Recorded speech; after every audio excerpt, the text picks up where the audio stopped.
kalau transport to semisal dia selama air Singapore itu ngalir kecil but also more bukan games. kecil sih, memang tetap ada kemungkinan dia bakal kena tercemar atau terdampak gitu, tapi 65, Tapi biasanya dia selalu pencemaran air membawa the kan. distribution of facets. pencemaran air itu For a hero that air itu performs the akan same tercemar role ketika in dia the diam. games by being the offlaner every time, Tidak ada Menampung kan terjadi di it's satu nice to see wadah the gitu facets that kan. close. Iya, Because on a nah lot of ketika dia heroes, diam itu the facets bakterinya will berkembang habis itu apa semua dan lain-lain itu berkembang gitu. Nah itu yang bikin dia tercemar gitu. Selama dia masih mengalir dari hulu ke hilir gitu loh, itu masih ini gitu loh, masih tergolong kayak kalau enggak Mbak Bor ini Mbak Bor coba beli pH meter di apotek itu kayaknya ada ya pH meter ya. Sudah coba di ini nggak? Sudah coba dilihat nggak pH-nya berapa? What did you say? I said tiny. Soalnya kalau semisal sudah pH-nya, nanti ada keterangannya kok di situ. Kalau semisal memang sudah indikatornya sudah parah, itu bahkan direbus pun sudah tidak baik gitu loh. Sudah tidak layak untuk dikonsumsi bahkan ketika direbus gitu. Soalnya kan gampangnya kalau mau mengetahui dia punya kualitas air kan tergantung dari pH-nya juga gitu loh. Nah coba aja gitu. Pun juga kalau Mbak Bor mau make sure untuk aman atau tidak airnya itu yang Mbak Bor beli galon isi ulang dan lain-lain, kayak pH meter itu aja gitu. Kalau pakai aqua, aku jadi sebut merek nih. Aman aja udah kayak kita channel 1 juta subscriber aja. Sebut saja sebut. Kan kalau pakai aqua ya nggak apa-apa tuh ya kan Mas Aris ya. Perlu juga kita pH meter kan aqua. Kalau Mbak Bor nggak yakin, tunggu silahkan. Kalau semisal masih yakin aja ya udah konsumsi aja gitu. Tapi kalau Mbak nggak yakin ya udah gitu aja gitu. Paling gampang, murah juga kok itu pH meter, cuma pH meter iya kayak strip kertas ada ininya kok warna-warnanya nanti. Iya, kayak itu dulu aja soalnya itu sudah masuknya ke dinas lingkungan hidup tuh kalau misalnya udah masalah soil gitu loh. Apalagi karena kayak kemarin juga udah pernah protes sih kemarin sama dinas yang ngecek. Buat petisi Mbak. Buat petisi. Aku kemarin waktu di Lombok tuh kayak gitu. Kemarin kita diancam Mas Aris. Nggak ada Mbak, nggak ada. Langsung tag aja akun Gerindra di sana Mbak. Oh iya. Jadi kemarin itu sempat datang 2 orang preman ke rumah kayak marah-marah gitu. Karena kan si adik kan aku pernah cerita kalau nggak salah ini sama Bang Bob. Kenapa harga air tiba-tiba mahal gitu kan, padahal air sangat-sangat kotor gitu. Enigma a hero anymore? Yeah, it is. That's a Saberlight special. Langsung datang itu dua hari kemudian preman pakai jaket hitam gitu, pokoknya serba hitam gitulah, serem banget. Terus dia marah-marah, jangan kau rekam saya ya. Kau apa Pak ngomong gitu? HP awak, bukan kau pun yang belikan nah gitu ini. Ada kok haknya ada kok. Si adik kan juga punya akun bodongnya, akun Instagram yang fake ya. Langsung dikirimin, ya nihil juga gitu loh. Nggak ada tanggapan. Laporan itu ke gubernur loh. Maybe Troll? Alah, gubernur mah. Our favorite hero. Troll could be good here. Padahal air kotor pula kan, kita udah lapor itu kemarin. Kenapa airnya mahal? Tapi nggak ada yang isi di rumah gitu, kosong rumahnya, tapi kok bisa mahal. Kemudian air kotor gitu, kenapa bisa mahal? It's good against Tombstone though. Nggak senang mereka kita aduin begitu kan? Nggak ngerti juga lah Mas Haris. That's pretty squishy. Karena kalau misalnya sudah menyangkut masalah kesehatan tuh nggak boleh dibiarin. Iya harusnya kan. Itu deh kalau misalnya kena amdal mampus lah mereka tuh habis semua tuh.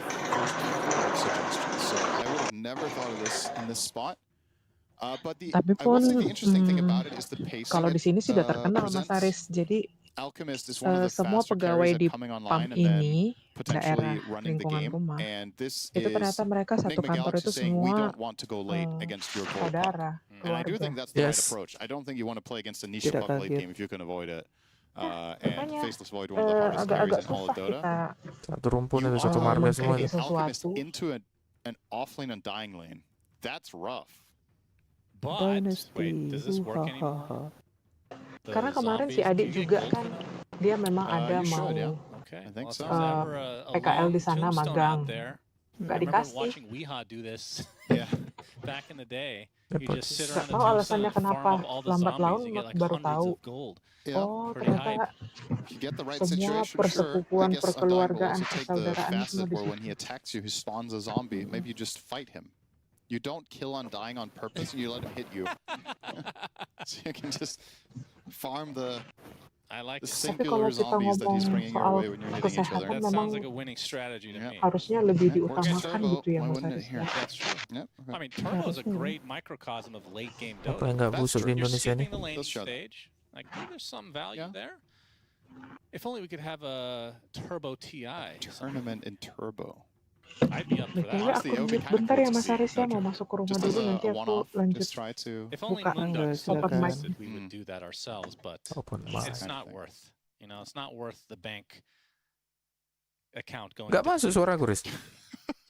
Slightly depleted is fine, but completely depleted Nggak masuk ya? too much. So who's draft? Kenapa, Bro? Nggak masuk suaraku. Like Bentrok ya? in this game number 2. Nggak tahu, dari tadi I nggak think masuk it's kind sih. of close. Oh, berarti Nggak ada dengar. I don't really. kalau kayak gini masuk. Masuk. Oh, berarti bentrok deh sama yang aku live stream kan ini. Kalau aku mau ngomong harus di mute ini yang di live stream kan karena hijau-hijau terus dia tuh. Aku tak nanggapin terus dari tadi cuman. Nigma played better game 1. I don't think it was a strategic win. I think they genuinely outplayed them. So with that in mind, if I don't have a strong favorite in the draft, got to go with Nigma again, right? So we'll see Liquid level up. That's fair enough. Yeah, Liquid looking a little lost in that last game, but we've seen them bounce back before. Sure have. Many a time. These are the defending champions we're talking about, Cinderman. Liquid rarely do it the easy way. They like playing more games. True. So, More well, if they like experience. playing more games, they got to get to game 3 here. That will give them one more game. Absolutely.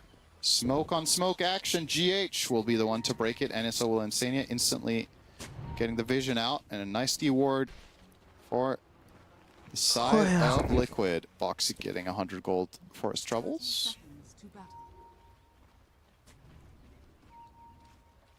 I hope this is a 60-plus Good minute doing game, it. Cinderan. I think that's highly unlikely given the heroes. Don't you think? Do you think Alk can play this game that long? But yeah, why not? You gift Ags to people at some point. Well, sure. I just mean Infinite scaling. I think Nigma Galaxy's game plan falls apart before 60 minutes is what I'm saying. I don't know if this is realistically going to go that long. Up disruption. Ghost, he'll be able to pick up the bounty, gets off the concoction, gives GH a little bit of space, but he's going to take considerable amount of damage. Saberlight blocking him. Blood grenade should seal his fate. First blood to Saberlight on the off lane, Undying. Add insult to injury in this bot lane. It's already going to be hard on paper for the Alchemist.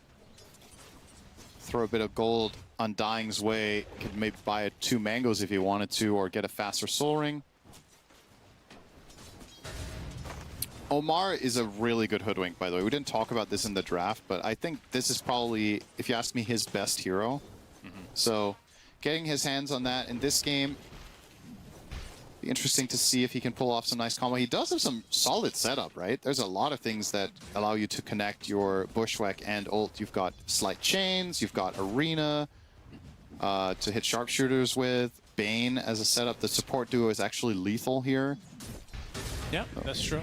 So the saves of Liquid need to be on point. And in the mid lane, it's going to be Nisha on the puck, his best hero, surely. Yeah, it's his best. Has there been a better puck in the history of Dota? I don't know. He's playing against his second best hero. Yep, that's true. Sumail on the Ember. As Ghost taking a bit of a beating. And we'll see how long it takes for somebody to die in this lane. Saberlight will continue the pressure, no doubt. Udah mandi.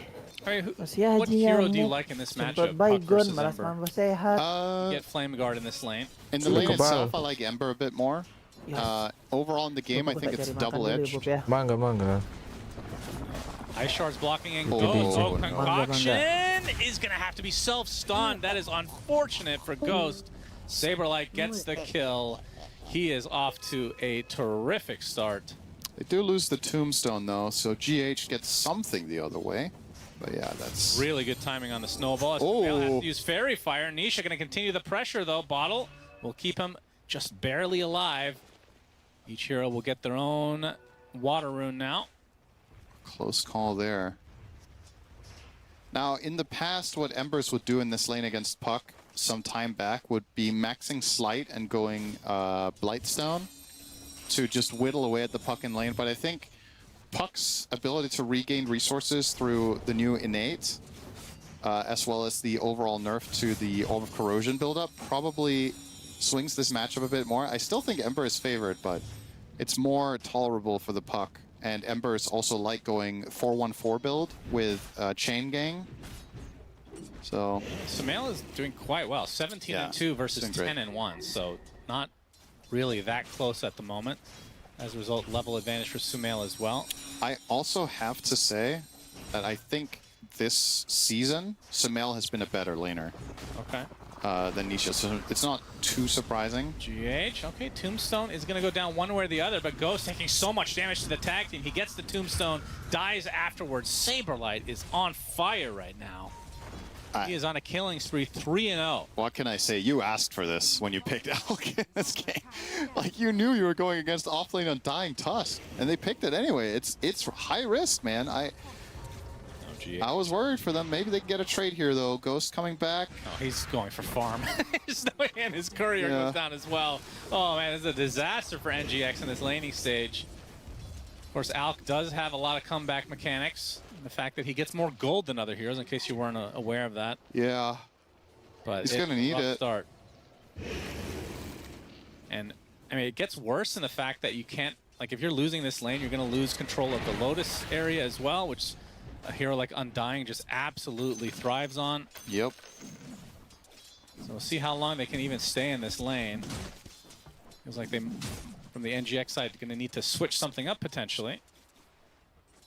Of course, good news for from Sumail could do wonders once he hits level 6. That's true, and the good news for Enigma Galaxy is the other two lanes are going well, right? So Ghost is having a horrible time, but Sumail is doing well in mid. We already established that, and Mars, again, against Void, most offlaners just like playing against Void because the lane is kind of free to farm in. He's 20-9. Mika yet to get a deny. So, not looking too shabby there for... That is kind of unusual. The Mars. Sumail going to do the long walk of shame back to base here, getting whittled away at by Nisha over time, but with the early advantage in CS, he should come back and be just fine. Oh, this is still rough to watch. When you have to block these creeps just to have a chance of getting experience. Like, you forget about the gold for now, because you can't get close. Just leeching XP as GH stuck inside the shards, and now we see the tag team again. Oh, this time's a bait, though. Oh, it's dodged, though, at the last moment, but Omar has arrived. A lot of damage being applied. Blood grenade onto 2. Boxy. Looks like he's going to be able to exit. Last right click, not enough for Omar, and now Saberlight turning his sights onto the Hoodwink. Nice stick Soul usage there. Not enough. As Omar stuck inside the shards, has the Acorn shot at his disposal. Concoction again dodged as Omar does find his way to the grave, and now Ghost is on super low HP. This is tough stuff. This time they set it up as a bait to get a 2v3, and they still lost it. This time they brought third hero, and the third hero dies. Boxy has dodged, what, 4 spells already? Yeah, Tusk is just incredibly good against Alk in this kind of lane. It's really, really... At this level, you're just going to pull that off consistently. You're going to dodge these concoctions. It's telegraphed. There's a countdown timer. You know how long Snowball lasts. So it's really hard. And Liquid will take advantage of that in a big way. Now, with the Hoodwink rotation failing, who are they bringing next time? Is it going to be Puck, or are they just going to accept... Because there's 2 ways of playing a game like this. You can try to bring Alchemist into the game by bringing heroes down there, or you triple down on pressuring the other sides, of, other lanes of the map to force rotations. Fortunately for Noob, the spear did not latch to a tree, and this turns into a 1 versus 3 as Boxy makes the rotation, and this is going to be a kill for Mickey. Now, that bottom lane starting to bleed into some of the other lanes as a coil from Nisha onto Omar. And that is enough for yet another kill for Liquid, 6-0. I sure like to say the duality of Enigma Galaxy here. Yeah, of course. Disruption? Yeah, Insania is going to accompany GH inside this area, but Both Boxy and Insania get the Shrines of Wisdom. So Liquid just adding insult to injury as GH falls to Nisha. This is 2 games in a row now that Liquid get both Shrines at 7 minutes.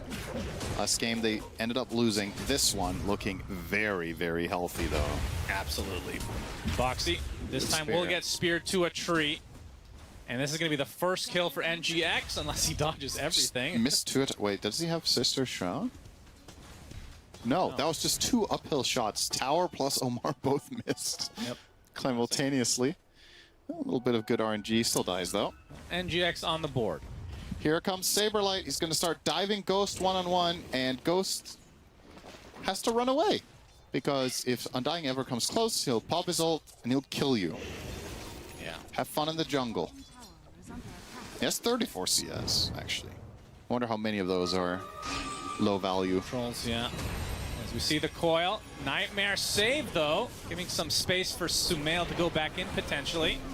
A lot of damage being applied by Nisha. It's not going to be enough for a kill, though. He's up orbing away.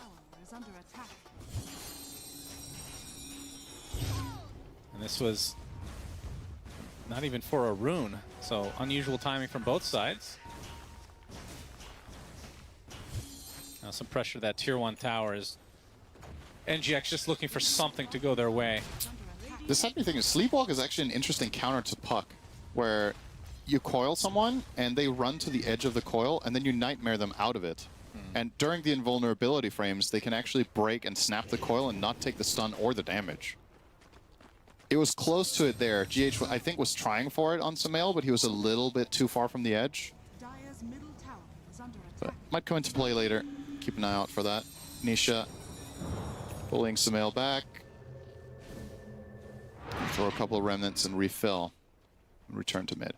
He's got his work cut out for him this game. I think this game at this point for the foreseeable future is heavily riding on Sumail's individual performance. After that death top, Mars is still looking fine, but yeah, the Alchemist recovery is still ahead of him. As I say that, he is second on net worth, but it is an Alch. It's Alch. More than I thought he would have. Yeah, still. They have actually done better than expected, all things considered. So maybe I have to eat my words. Looking at the board is not that bad. How did he recover that much? Even if they have some stacks, that's still surprising. He was able to get that much his way. Well, he goes for the Talisman Evasion first. Yeah. Into the eventual Radiance. Have to see what kind of timing that's going to be. It feels like it's going to be maybe regular timing for a regular hero, unless he's given all the space in the world now. GH eventually spotted. This was a long time coming, it feels like. Oh, the TP? He's actually fine. Heads up. No Walrus punch yet. Time wasted for the supports of Liquid, and of course, the more time they spend doing other things, the less time they spend contesting Alchemist on the left side of the map. And even if they knew he were there, it's kind of hard to access that without a smoke anyway. It's one of the safest places on the map right now. That's right, the old Tormentor spot. We all miss it. Yeah, all of you miss that. Now that Tormentor doesn't exist anymore for us lowly players, as you said last game. Very sad. Try getting good, then it exists again. Okay. Maybe people just don't go for Tormentor in Turbo. They don't have time. Yeah, the game's over by then. Yeah, they're busy. Tormentor needs to spawn at 5 minutes. They're queuing Turbo because they don't have time for a long game. So as soon as you hit minute 5 and 10, you're just brawling, right? That's right. There you go. Late game Dota, gotta love it. Nothing better. Yeah, that 10-minute late game. Yeah, why not? Criticize so much. You know, a lot of people play Turbo. Turbo is a great mode. No joke. Stuck inside the shards. Saberlight, he's actually gonna pop his ult for this. Yeah, he needed to, I think. Really? Well, otherwise they have to extend the chase with Boxy. I guess they could have done that, but then there's the risk of a turnaround play. Like, you kind of just want to get that kill and get out of there. It gets awkward if they chase another 5 seconds, so. Omar again, coil. Coil comes out from Nisha. This is going to be a support kill onto Omar in all likelihood. Another shard block from Boxy. Just S-tier class Tusk play from Boxy, as always. One of the best to do it on this hero, for sure. 9-1 advantage for Liquid. Only a 1K lead against an Alk, though. Yeah. But Saberlight's having a... I think Liquid's win rate when Saberlight is top net worth at minute 10 has to be incredibly high. I mean, I feel like you could say that for any offlane hero. Shut up. When they're offlane is top net worth, they have a high percentage of winning. It's crazy. That was the opposite of shut up. GH. Okay. Disruption. Think he's gonna die here? Yes. Thank you. 10-1, mid tower, under siege. Still racking up. And really, this is the Alk watch on Radiance. He's 2K into the Sacred Relic. Yeah. As the tier 1 tower pressured down, Saberlight and company will claim it. And Saberlight himself is obviously going to make his way towards some big items. He's close to Lotus Orb already. Man, that has been a very common pickup. It's so good. Very early. It's so good on Undying. And in this game, you're against Bane, you're against Searing Chains. I feel like you have to do something about this if you're NGX. Absolutely cannot give up your stacks. Disruption comes out. Oh, that's a good shot. Yeah, Sharpshooter hits. This should turn into a kill onto Insania.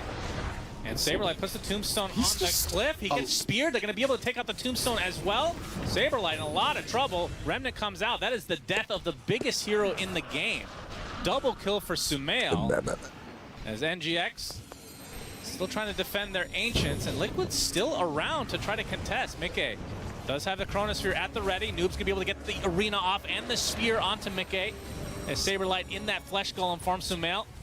He's going to get snowballed and coiled. He's in a lot of trouble now. He drops to the deck as Nisha gets credit for that one. And Saberlight and company now will be able to clean up the Ancients. Yeah. Started off kind of rough, but there's a Sharpshooter coming out.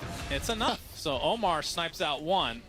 Nice Obviously, kill. that helped a lot that Saberlight has an innate that gives you another life. Yeah, of course. I mean, if he doesn't rejoin this fight, this doesn't go this way. And Nisha, with some great backline play, managed to kill the Bane alone, and then he follows up and still has the coil for Sumail. So I was just about to criticize Liquid for making that invasive move without truly committing for it, but yeah, conveniently forgot that Undying has 2 lives, so it works. That it works. Yeah, it looked really good for NGX there for a moment. Yules for Noob coming up. So the build paths that we've seen on Mars in this tournament, we've seen XXS went Pipe in this slot, and then he went Yules. Omar might do the opposite order or bypass the Pipe entirely and get something else. GH, oh Nisha, if he gets gripped here. Searing Chains onto 2, Tombstone is placed. Saberlight doesn't have a second life this time, is broken right now. It's the Sharpshooter doing a lot of burst damage. They have to exit though. Sumail dodged the coil. Resetting, but look at the pressure applied to poor Noob on the Mars. Wrong place, wrong time for him. As Liquid, again, that looked okay for NGX at first, but Liquid just prevails. Close to the Blink Dagger now for Nisha. Mickey has the Maelstrom on the way into the eventual Mjolnir. Yeah, Alchemist is 4th on net worth, minute 16. Yep, that's not good.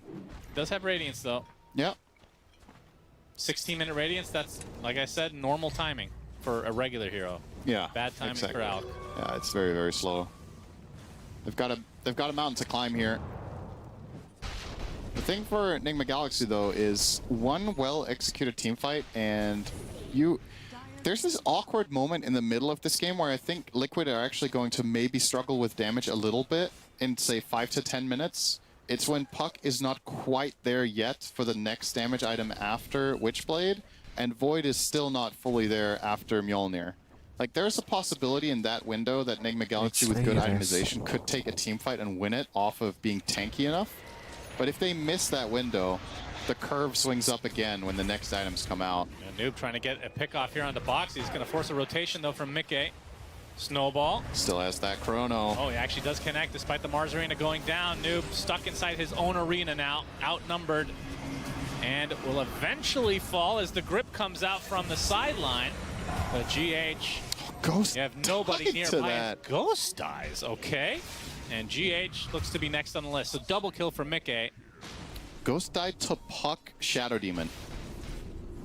Yeah, this is rough. Ember seemed nowhere near this, and yeah, you can see the damage breakdown there. Big damage coming out from Nisha at this point. As I was mentioning, it's not right now. It's when the next items come out that becomes a concern, but... Oh, he's self-stunned? Oh, no. That's not well, good. That would explain it. That'll do.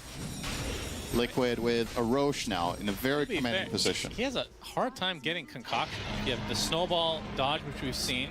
You have puck phase shift. You have disruption. Like, not an easy spell to even hit. It's true. Oy. It's understandable, though. He did, well, they last picked the hero, so they knew everything. That is true. That was coming. He didn't get counter-picked. They chose it themselves. Liquid now in a good spot, and they've got to feel really comfortable, right? This is when Liquid are at their best, in my opinion, is when they have better late game and Nisha's playing puck. Like, that's just that is the best Liquid setup for winning. I thought it was going to be something deeper, but yeah, just pick puck. Yeah, well, the first picked it, you know? Yeah. Like, Nisha, puck, and good late game, and get there, you're golden. Sumail taking some damage. No commitment, though. He's just trying to poke a TP out of the side of Enigma Galaxy, not biting, though. Are we ever seeing the other facet on puck these days? Pretty rarely. Curveball is so good. Until the buff. As they find Sumail, Sleight of Fist, Remnant. Oh, hit the Saberlight's arm. Oh, hello. Right. Decay hits. Sumail has a Remnant out, but it's not that far. Oh, now Enigma Galaxy are kind of deep. Oh, Mickey almost ran into him. Looks like Sumail will live as Boxy survives the sharpshooter. This is so awkward. They're actually getting away with 0 deaths here on both teams. Wow, that was an insanely deep dive from Liquid, but recognizing that Enigma Galaxy don't really have what it takes to fight them back. And I think a really big difference between this game and the first one has been GH's inability to really set anything up. On the Coddle, he had massive impact. This one on the Bane, 0, 6, and 2. They picked it as an immediate counter pick to the puck. Haven't really got much for their... Haven't got their money's worth for a first pick, I would argue. No. Might change now. Mickey. He has used his... They got him. Getaway. And that's going to be an easy pickoff for GH. Oh, GH is on the board. Yep. He needed that one badly. Got a Ghost Sifter now. That's a big kill for NGX, but they're going to need a lot more of that.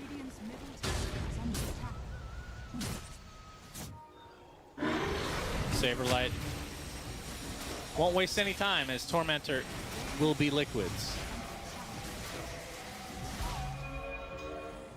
Short for Insania, Demonic Cleanse. That's Chains. good for Chains and... Enfeeble. Yep. Not skilled, though. So, yeah, just pretty much just the Chains. Offensive Yule, I guess.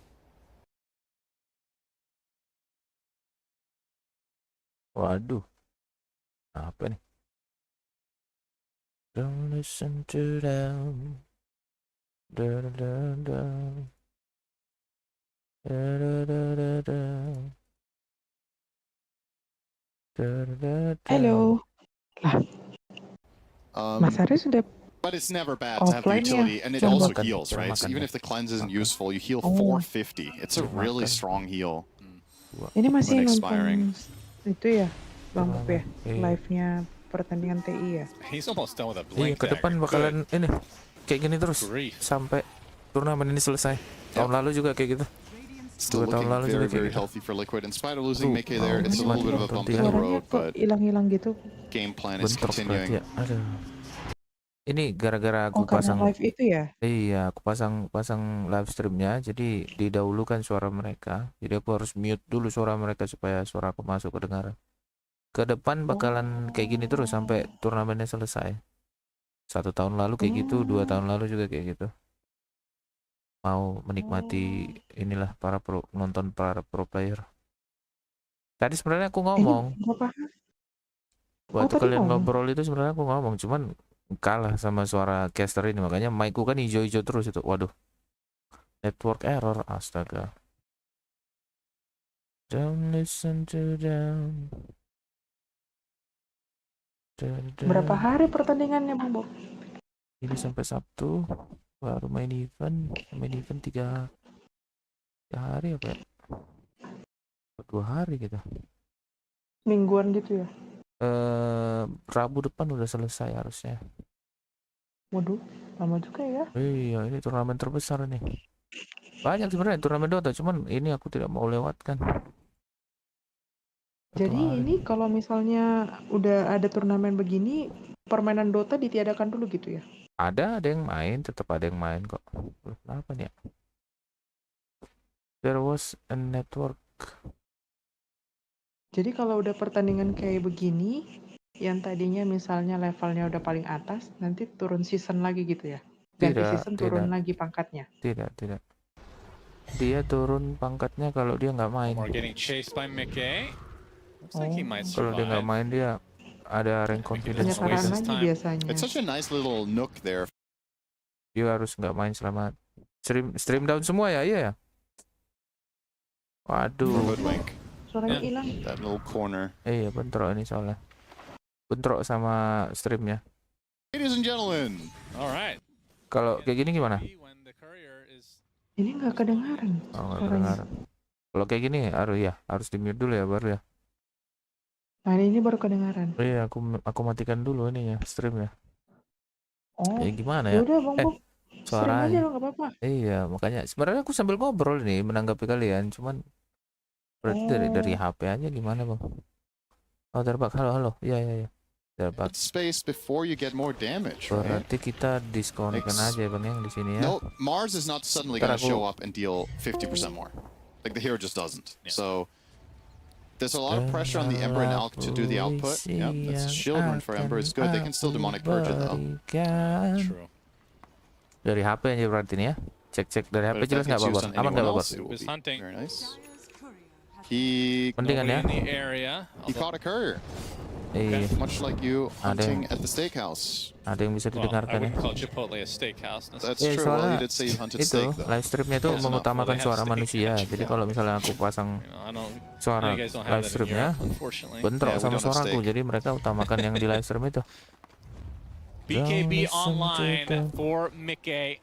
And that means go time for Liquid. Axe for Saberlight too. This is a nice level up heading into this fight.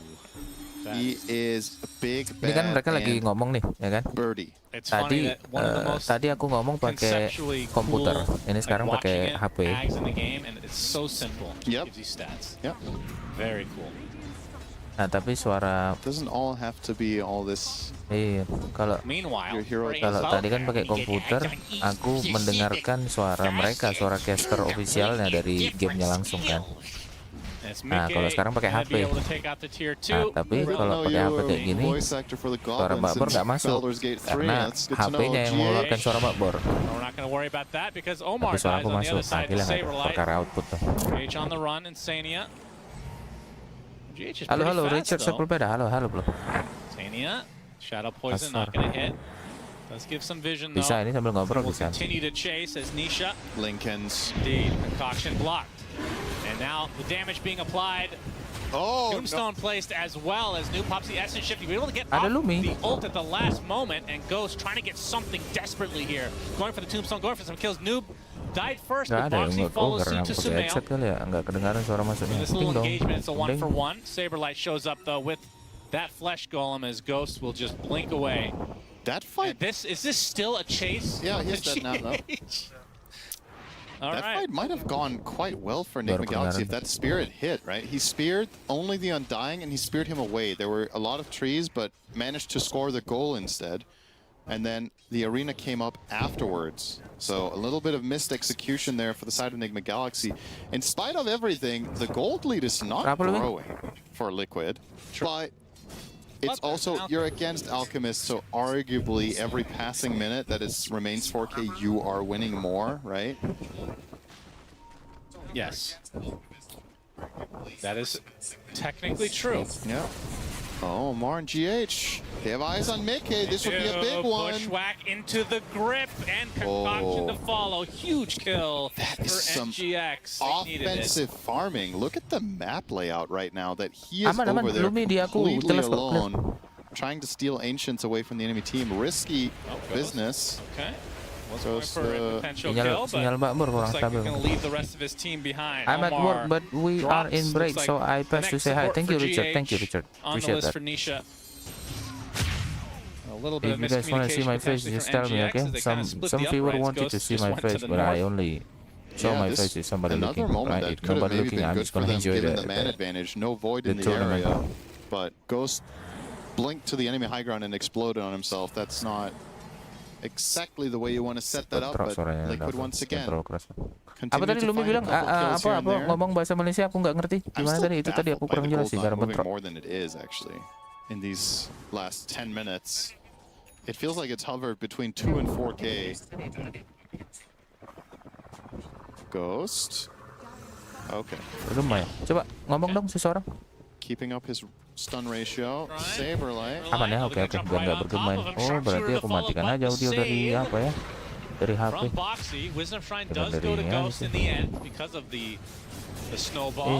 Gimana Lumi tadi? Lumi ngomong apa tadi? Aku bukan nggak jelas tadi. Aku nggak dengar tadi bentrok suaranya nabrak. Yeah, didn't get off arena. Gets a Ghost, another concoction. He actually wants to go in. He will. And a right click his way on top with the bushwhack to follow. Lotus is going to be able to reflect on Mickey. Gets off the BKB and now turns his sight onto the Alchemist. Gets off the Chronosphere. That is a dead Minotaur face, whatever that cosmetic is. Is Omar going to drop as well. And now Liquid showing up in full form. Get the tier 2. Will they continue to push? I don't see why not. 50 seconds on Alchemist. They thought they had more damage than they did, but the Demonic Cleanse obviously can remove the Orchid, and also Mickey has BKB. I think that just wasn't going to happen. It's a costly mistake. Ghost Scepter. Sumail trying to lead the charge here. It's off a sleight of fist. Harusnya sih Lumi paham ya. Lumi sudah berinteraksi dengan Datuk sudah lebih dari 1 tahun. Alk not up for another 30 seconds, but Liquid's still going to back away. Potentially Roche time. For the first time, mereka ngomong bahasa Melayu ada banyak kok bahasa Inggrisnya. For either team, despite Alchemist being in it. Yeah, that is true. Tag team going to ngomongnya kencang kali ya berarti. Roche will. Anehnya kadang aku malah ngejelasin Mr. Jarko sama Datuk. Ini loh dia bilang ini tadi. Wah kacau. Mereka tidak saling mengerti kadang. Kecepatan mereka ngomong kadang.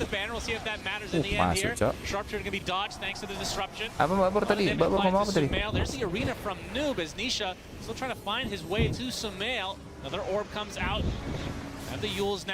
As Noob gonna be able to get off the spear, does take out Insania, but eventually Sumail just goes down to the simple right clicks. Saberlight, no second life this time, as Ghost shows up and shows up who's boss.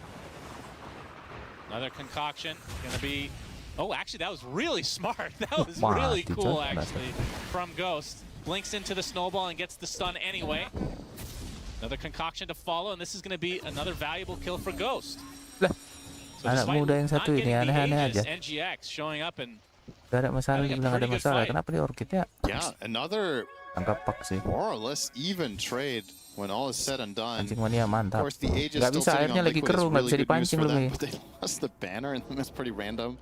That Sumail just jumps in and picks that up. Hard to see a world where Enigma Galaxy put that to good use in the next 10 minutes, but that you take that away. You take it away. That's the big thing, is that the side of Liquid do not have it for their inevitable attempt at breaching the enemy high ground here. I gotta say, I'm pretty impressed with, for the most part, what Ghost is able to pull off. Like, he's had a couple of self stuns that weren't great, but remember the start of his laning phase, and then they recovered him quite well. And he's finding small moments of opportunity, what I would argue is a pretty difficult game for him. Yeah, for sure. Noob spotted out, coiled, will expire. Kemarin beberapa kali ada masuk ke server kan, nggak sempat aku lihat itu. Aku sapa kayak seperti biasa, kalau ada suara masuk kan aku sapa sama belanja gitu kan. Nggak jawab dia, tahu-tahu keluar gitu. Makanya aku bilang di server makin banyak aja hantu di server kita ini ya. Ada ngechat kita apa kemarin gitu. Ternyata pelakunya Babor. And they will get it. And who will it go to? It is... Masalah cuma sama Acong kemarin udah selesai. He has maxed out shards, so they kill a creep wave, basically. It's quite nice. Udah cabut dia keluar sendiri dari So Ghost server. opted for Pindah ke streamer Bloodthorn, lainnya. and it's gonna go for the shard. Jangan gitu lah. Gak apa-apa. Biar. Mickey spotted out by Karena an dia invisible pengen apa kan? Dia pengen vokal, dia pengen mabar gitu. Dia pengen bikin tim katanya. Cuman ya gimana mau kemana saja kau pergi? Ya streamer lain juga teman-temanku kok. Nggak siapa-siapa juga. Mereka respect sama aku. Ironically, the cleanse has been best against an item we didn't even talk about because it wasn't in consideration Gimana at the kalau time. orangnya It's the orchid that he's mainly using it against. ngomongnya besar It's very nice tapi against the Bloodthorn. effortnya kecil ya. Perkara waktu aja tuh. if at all Masuk possible, coy hang koilnya. on. Kabel bos, kabur. Ghost has to pop BKB in retreat. He's stuck Angkut inside the lembunya. shards though. They're gonna use the arena. Ya angkut lembunya, aduh di rolling ke depan. Waduh, gak kena bola tombaknya. Krono kak, iya Krononya cantik lagi coy. Habis iya memang Nikma itu harusnya dibantai coy, bukan dibiarkan berjaya. Belum ready Nikma ini untuk higher tier. Makanya heran aku kemarin kenapa bisa beruangnya berjaya seperti itu. Dikerjain Bear Brand. One more fortification. Ada Londruid. They're actually gonna Gak cuma satu beruang di Dota. Berapa ya beruang di Dota? Saberlight just wants to keep the Beruangnya creep wave Londruid beruang sama Might as well Ursa push 3 out nah this itu additional ada wave 3. for later. Helps with the pressure coming in bot later down the line. Yeah, this is at least one lane. Ya kan I don't know Datuk if they punya go for more. server, They have kita 50 punya seconds on the edges server, and no ya. chrono, but Datuk live stream atau nongkrong di sana ya boleh lah, nggak mesti kan Datuk harus di sini terus. Aku udah bilang juga kemarin sama Datuk aku nih bakalan live stream full ke depan.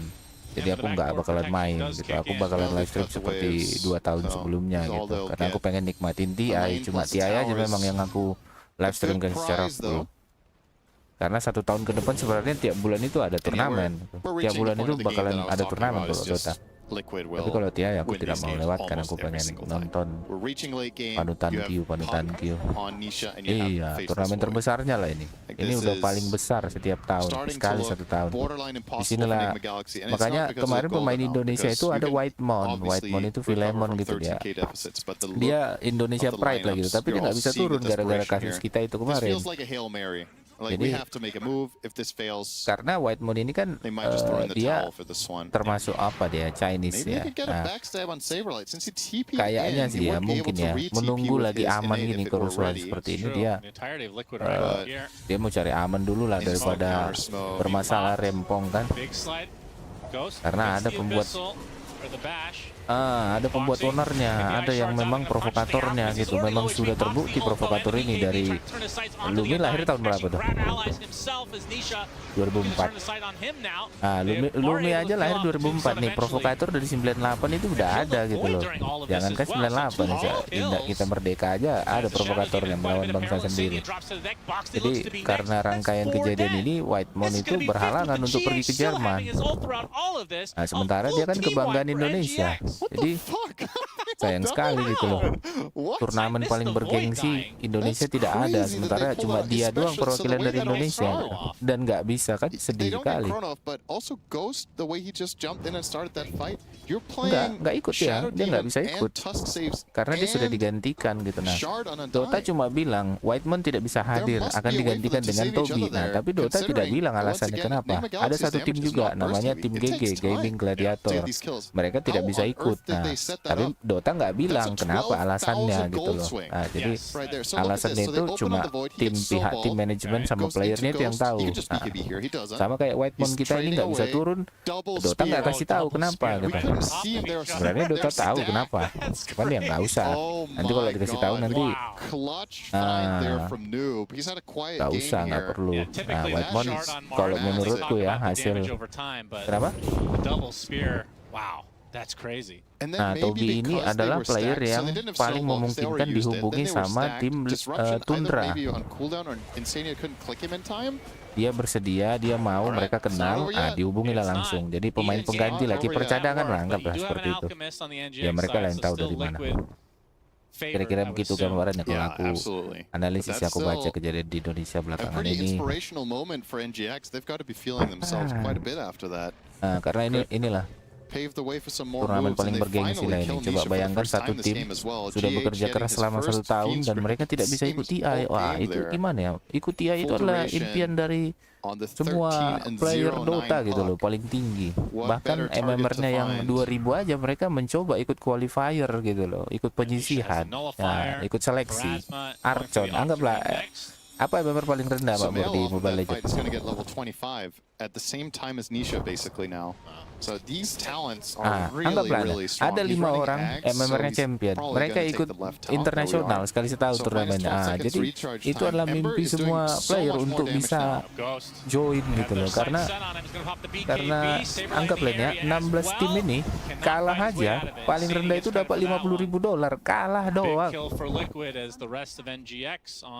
$50.000 itu berapa triliun If itu? Liquid are lucky here, they can get Roche off of this. Kalah but doang, itu kalah we doang. see the timer, it's pretty long. Jadi mereka Courtesy masuk ke of TI, Gabe ya udahlah Newell's, kalah-kalahin aja guys, nggak apa-apa guys. sundial Nah, 50.000. Yeah. Itu So price poolnya modern, doang you itu. wouldn't understand it. This is actually Belum the clock from pride-nya. the Nah, future. siapapun yang sudah join And this TI is masuk ke about a minute 16 and a besar half. atau 18 So besar sudah dikategorikan back. pro player. So how much more room do we have to grow Ya, for Ghost? mereka So he masuk ke can 0,0000000 right sampai there, capek lah lane itu count, nyebutkan take 0, Rexus berapa for a persen nullifier. player. Yeah.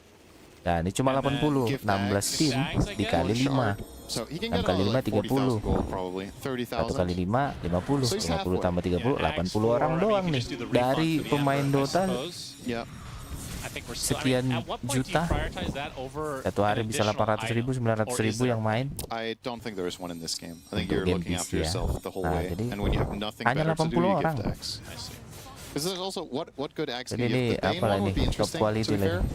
But the hard Cuman ya saves ada make aja it kejadian difficult gitu. even with Wah, Axe, dicelup ya though. bang. Disruption and Snowball. Aku nonton tim favorit aku ternyata tidak menang. Fortification comes out. Alchemist up in 10 seconds. Has the buyback. Obviously doesn't want to expend it now. Pasti, This will be a second lane. pasti. As Mickey gets loaded, Pasti ada yang taruhan karena di luar negeri official sponsorship itu dari betting. Emang mereka berafiliasi dengan betting. Iya. Jadi dia apa big bet, bet apa, 88 bet, 322 bet, nah kayak gitu nah contohnya. Karena betting itu kan profitnya mereka marginnya tinggi sekali. Mau mereka menang atau kalah mereka tidak peduli, mereka dapat profit gitu. Belum lagi ada yang mencurang kan bersekongkol sama timnya untuk sengaja dikalah-kalahin atau dimenang-menangin gitu nah. Itu datangkan duit yang sangat banyak gitu. Belum lagi yang kayak gitu, ada itu kasusnya tuh. Ramai orang kan biasa lah tuh. Kiri.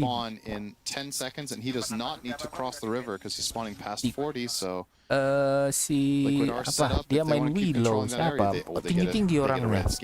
Aduh, kok aku jadi googling lagi nih buat di lu nih, PR lagi nih kita nih. 322. Astaga. Googling lagi kita nih. Dota 2 player. Betting.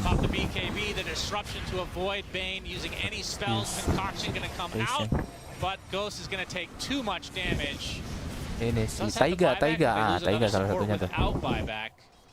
Yeah, it's free Roche. Bukan Taiga itu nama orang waktu dia main di OG. Surely this is the killing blow. Makanya sebenarnya dari beberapa hari ini ada beberapa yang mampir datang ke live stream. Aku nanggepin memang sebenarnya, tapi karena aku pakai sound outputnya dari headset, bentrok dia nggak bisa dua output. Nah ini barusan ini kalian bilang suara jelas ya kan, mendingan lah, jauh lebih mendingan lah daripada yang tadi kan. Outputnya dari HP, jadi aku masuk Discord ini dari HP.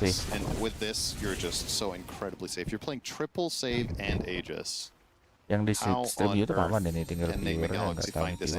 Viewer habis nih, tahu nih lagi. Mereka kayaknya nggak mau nonton game yang ini, mereka mau nonton game yang stream 1. Ada 4 nih, ada 4 stream, jadi ada 4 pertandingan langsung bersamaan.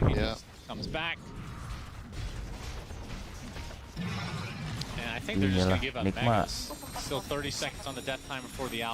Has a range tracks top, but yeah, 20 seconds. Tahu nih Baber. Mickey should make that in time. Habis duitnya untuk beli kuota, terus dia jajan lagi ke YouTube. Tahu nih Mbak Bor ya. Balik kepada Mbak Bor, giginya Mbak Bor. Amen. Sama, gak usah nonton TV. Aku udah sejak keluar dari rumah nggak pernah nonton TV aku.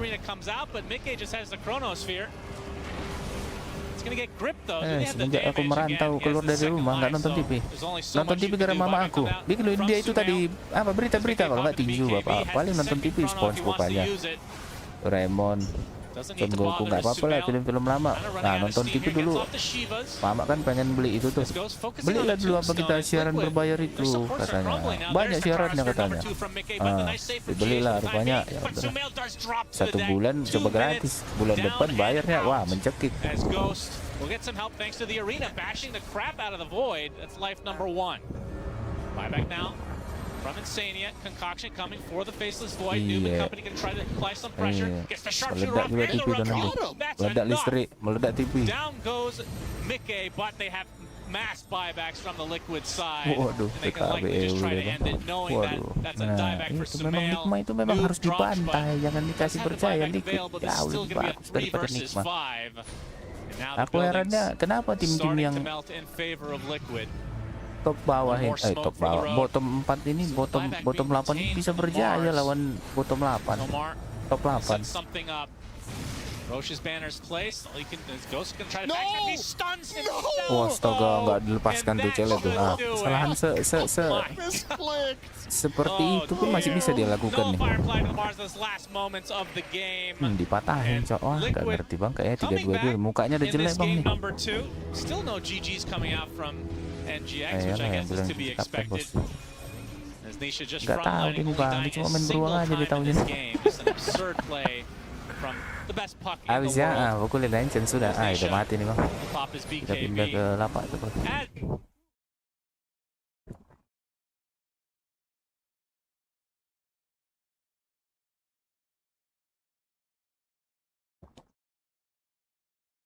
Ini nggak bisa Pak Bor. Kalau orang cuma bisa main 1 hero, di ban hero-nya udah selesai, tamat karirnya. Ada sistem ban. Kita akan melakukan ban kepada... Wah, yang ini udah mati bang, streamnya udah selesai berarti matchnya. Nonton dari sini kita bentar. Ada sistem ban-nya toh. Ya kayak aku lah nih, aku kan main Dota nih, hero ku kan cuma 4 biasanya kan. Kalau nggak life stealer, jagger, beruang, ikan gitu aja kan. Ya udah selesai karirku kalau misalnya 4 hero itu kena ban. Aku main support aja udah.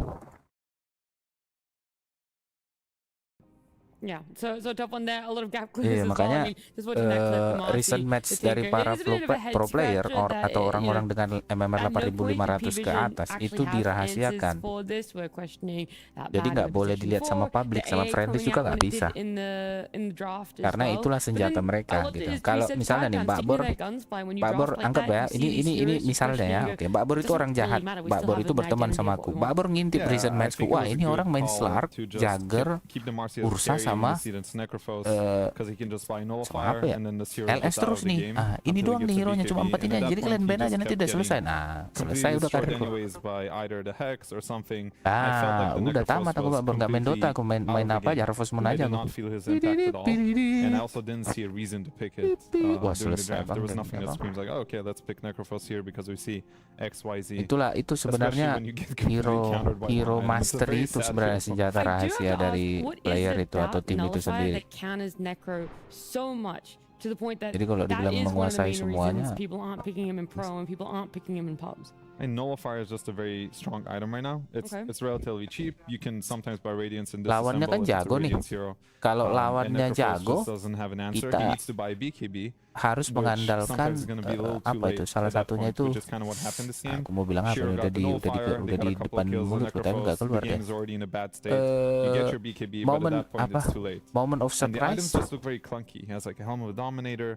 Apa sih namanya? I don't know what his purpose is, like really. It's like just buying items to try and live in a game where it's like could have been Guys, playing any other tidak, hero. terima kasih. Tidak suka main burung. Look, a tough one for them Makanya there. A main little bit of a ikan, tough main game beruang. for them. And to Main break burung it nggak down suka. furthermore for us Apa? is Purge. I haven't heard from you Semacam in at least apa ya? 4 hours. Surprise. Jadi kalau lawanmu itu jago, kau hanya akan bisa menang dengan strategi mental atau sebuah serangan fajar. Kira-kira kayak gitu. Karena lawannya jago semua. Ya kan, kita tidak meragukan kejagoan lawan karena mereka ini literally yang main Dota itu berapa juta gitu loh, berapa puluh juta, berapa ratus juta. Ini 80 orang aja nih. Ini 80 orang aja udah top of the top, Marco top di top. Kan? Jadi mereka harus punya strategi di luar dari hal yang bisa diprediksi, unpredicted gitulah. Jadi kadang dia bisa seperti yang Mbak Bor bilang tadi, pakai hero yang langka atau yang tidak disangka gitu. Wah gila nggak tuh, mantap nggak tuh ride-nya. Pakai hero yang langka atau hero yang tidak disangka gitu. Nah, atau hero yang memang bagus banget gitu, langsung first pick gitu.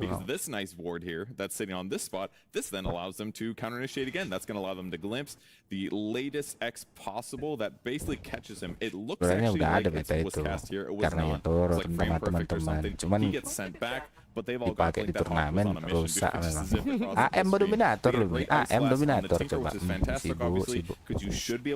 But all their BKB piercing disables are gone. They already used RP, they already used Reaper Scythe, so that doesn't look very good. And now finally the last piece of the puzzle, basically cleaning up no one and then killing Satanic. What's so strong about this Kunkka build here is basically this little ability here and then the boat buff as well. That's going to basically delay the damage that you're taking, and then between the two items he's got the Satanic and the Sanjin Yasha. Jarang, kalau turnamen dia jarang, tapi karena sebuah item dia jadi dipakai lagi, diaktifkan lagi. Item ini melakukan empower terhadap dia punya farming power. Wih, power farm kalau kata orang Filipina. Dari mana tahu power farm ini? Farming kekuatan. Amazing. Thank you so much, Purge. I do have one question for you. Sure. With the ward, the first one you showed us on the side of P Vision, do you have to cut a tree Anjing to ya? place it, or is it just placed from the camp? Gigit anjing. Oh, well, I thought maybe you were looking. I thought that was the job. Iya dulu ame kan jadi batu, anjing batu. Coba mana ada anjing batu, cari batu. Half thanks, Purge. Bawa pohon. Wow. No, that's awesome. Thank you so much. I do really appreciate it. It's nice to get a little bit more of an in-depth breakdown and the lead up to why those two heroes were already dead leading into it, and then poor Mag Datu aja nggak, Datu aja nggak boosting dia punya server loh. Kalian apa kan vokal kan? Itu dulu mana kok nggak ada muhehe pula dia jadi lama Datu. Mampusnya memang. So hard to play at some point. I think we got a good reason why some of these heroes aren't being picked right now. Necrophos being one of them. It's like I can see why people aren't picking Necro. There's no good item build for this hero right now. Even the Helm Dom couldn't even make this hero look good. And then I think for 9 class, maybe this Alchemist ban is genius. If this is his next best hero, you're onto something, I think, on Tidebound. So I think 9 class has to pull out something even different than what he did. That's not fair. That's not fair. He had a Necro on his team doing nothing. That's Necro's fault. I feel like there's 2 flaws in what Fear's saying, right? First of all, one game of Alc win, and you said that's not enough data points. But apparently 1 game of Necro losing, and that's enough for you? Yeah. Okay. Because I saw some vision, with the Alchemist. I'm not seeing any vision with the Necro right now. Yeah. Okay. And the second floor, I think, is the same one that Ray has here. Is he still had Slark in the pool? There were more 9 class heroes out there. It was down to the Necro. I liked his mag. Yeah. Like, not the 14 deaths part. the 1 kill part I really liked. The Blink Dagger was amazing. Well, it's like, watch how they have to take team fights, right? There's like top, they had invaded Dire Jungle top, and Magnus is like standing there like pump faking. I'll be there for the main event. Okay, 10-minute rune. Dire's middle tower is under siege. Oh, he denied it with forges. that should be strong enough to be in there, like drawing in heroes, but instead Magnus has to be the both like the burden of getting the RP off, but also making heroes go on him to be able to then use the spell. You can't do that on one guy, especially not support. I feel like Fly is getting PTSD from being back on like a team or something. Let's just physically fight. Captain, please step in. I think it was a team effort together. They made sure that Astini is not going to play pick chaos this ball. again. Take a side. I'm sick of this. He's battle. taking the side that the off lane was just bad for P-Vision. Look, go ahead. You're both arguing the same point. I'm appealing to all the support players out there, man. I understand when your core sucks. Is like, what can you do? I mean, the thing is, I don't disagree with her. She just disagrees with me. I do like to disagree with you. I think it's fun. How else can you get like emotions out of fear? You gotta fight. Yeah. Fight me. I've seen you laugh a lot more in this last 30 seconds arguing with Ray than the last 30 years, so. That's true. Wow. No, I'm only joking. We're going to be a little bit more serious, though, and focus back on what is happening right here. It's a best of 3. The team that wins here gets to go up against Extreme Gaming, and out of that best of 3, they're going to be the first team to qualify straight to the TI playoff. So there is quite a lot on the line here. It's not elimination. It's not the end of the road by any means, but you want to be in that great position, Fly. You don't want to be questioning and having that little bit of nervousness. You want to be like, yeah, one more series, that's it. And for Tidebound, one more game. Yeah, I mean, I think Tidebound should just keep doing what they're doing. There's not much to change. I think their bans were fine, you know, besides the Alk ban. I think they're all fine. I think they got heroes they were comfortable with. They got the NTS Tinker. They have a lot going for them going into the series. And I think for P-Vision, their games are so wild and their heroes are so, they change so much that I think it takes a very like unique team to be able to be successful like that. I think most of the teams here, the top teams, they have a style, they have heroes they're gonna stick to, at least some sort of formation. And for P-Vision, I'm not really feeling it, and it has me worried because I know these guys are fantastic players. There's absolutely no doubt that these are incredibly skilled players, but to jump all over the place when there's high stakes and high pressure, you're gonna start crumbling. Yeah. And even though they won the previous series, I didn't feel like this is the same P-Vision that we've been seeing before. I would agree. Throughout the year, and you know, however you want to look at it, they've won 3 tournaments, right? This doesn't feel like that same. Oh, okay. I thought he was gonna go for that. He went for the kill instead. But that was some pretty solid space. I mean, 2 cores support.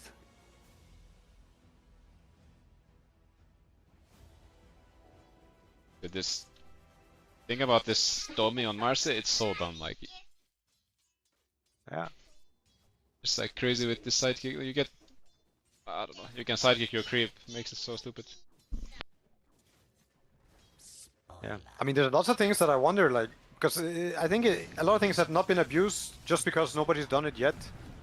But for example, Lone Druid, right? You used to not be able to click Iron Shell on the bear because people abused it. Yeah, I mean the fact that they made this like a hero creep, they don't. Yes, yes. But I think even in this patch, like I'm talking about Darkseid Lone Druid, like nobody's done it since after they brought it back. But I'm pretty sure you could still do it. Like I don't know what you're supposed to do against it. Like maybe you can kill the bear with a decent setup of lanes, but still, like I don't know. I can imagine like some him like being super creative in that way that he likes to play. I'm gonna be a little sus of this team. Well, we're seeing the hero pool comparison of the offlaners themselves between Bach and DM.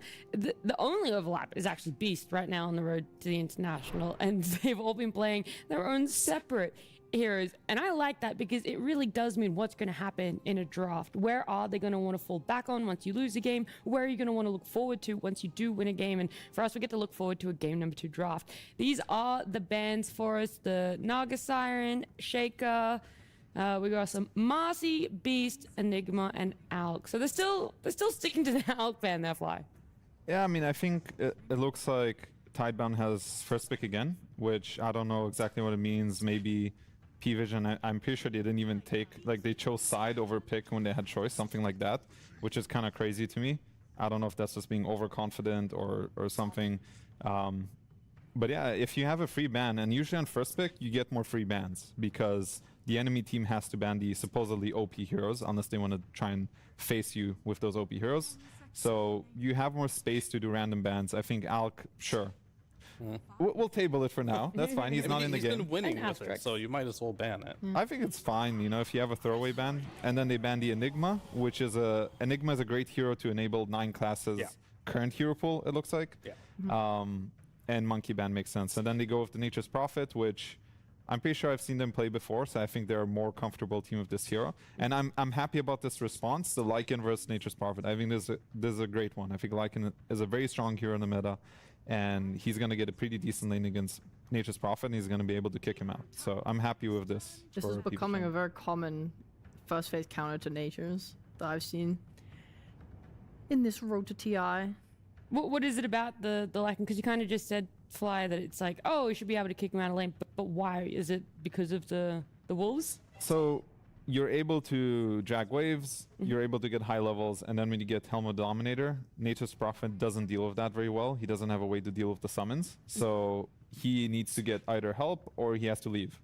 So those kinds of heroes are not good against Lycan. The heroes that are good against Lycan are the heroes that can just sit in the safe lane and prolong it for as much as possible. Like say Bristleback, Terrorblade, Naga Siren. Those heroes can sit there for much longer. So we'll see. It also feels really nice as well because NP often will, just in the early game, teleport out of the lane and go pressure. And leaving a Lycan alone is very terrifying. He can just take your buildings very, very quickly in that regard. But you kind of do have to leave at some point, as Fly was saying, because you can't really deal with a Helm Dom. So they're probably going to have to find a support that can do something against this. Whether it's, I don't know, like, you can't really kill the creep anymore, right? So I'm not sure what you would look for. We can maybe go for a Phoenix again or something.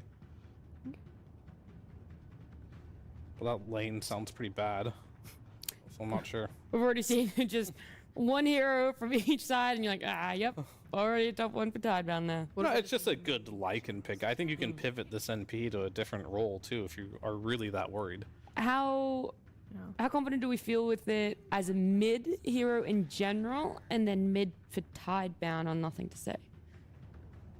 I haven't seen him play it too much mid, but I'm fine with it, I guess, to answer that question. I hope they don't play it mid. I just don't think it's NTS's strengths. I've never seen him play it, so... Yeah, it doesn't sound right.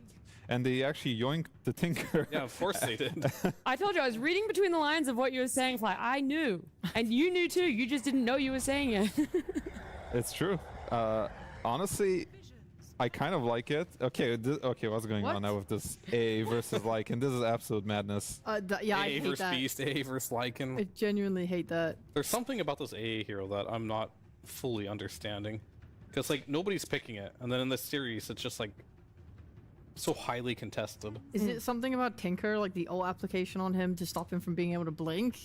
Well, I would say that, but the AA came out before the Tinker in the last draft.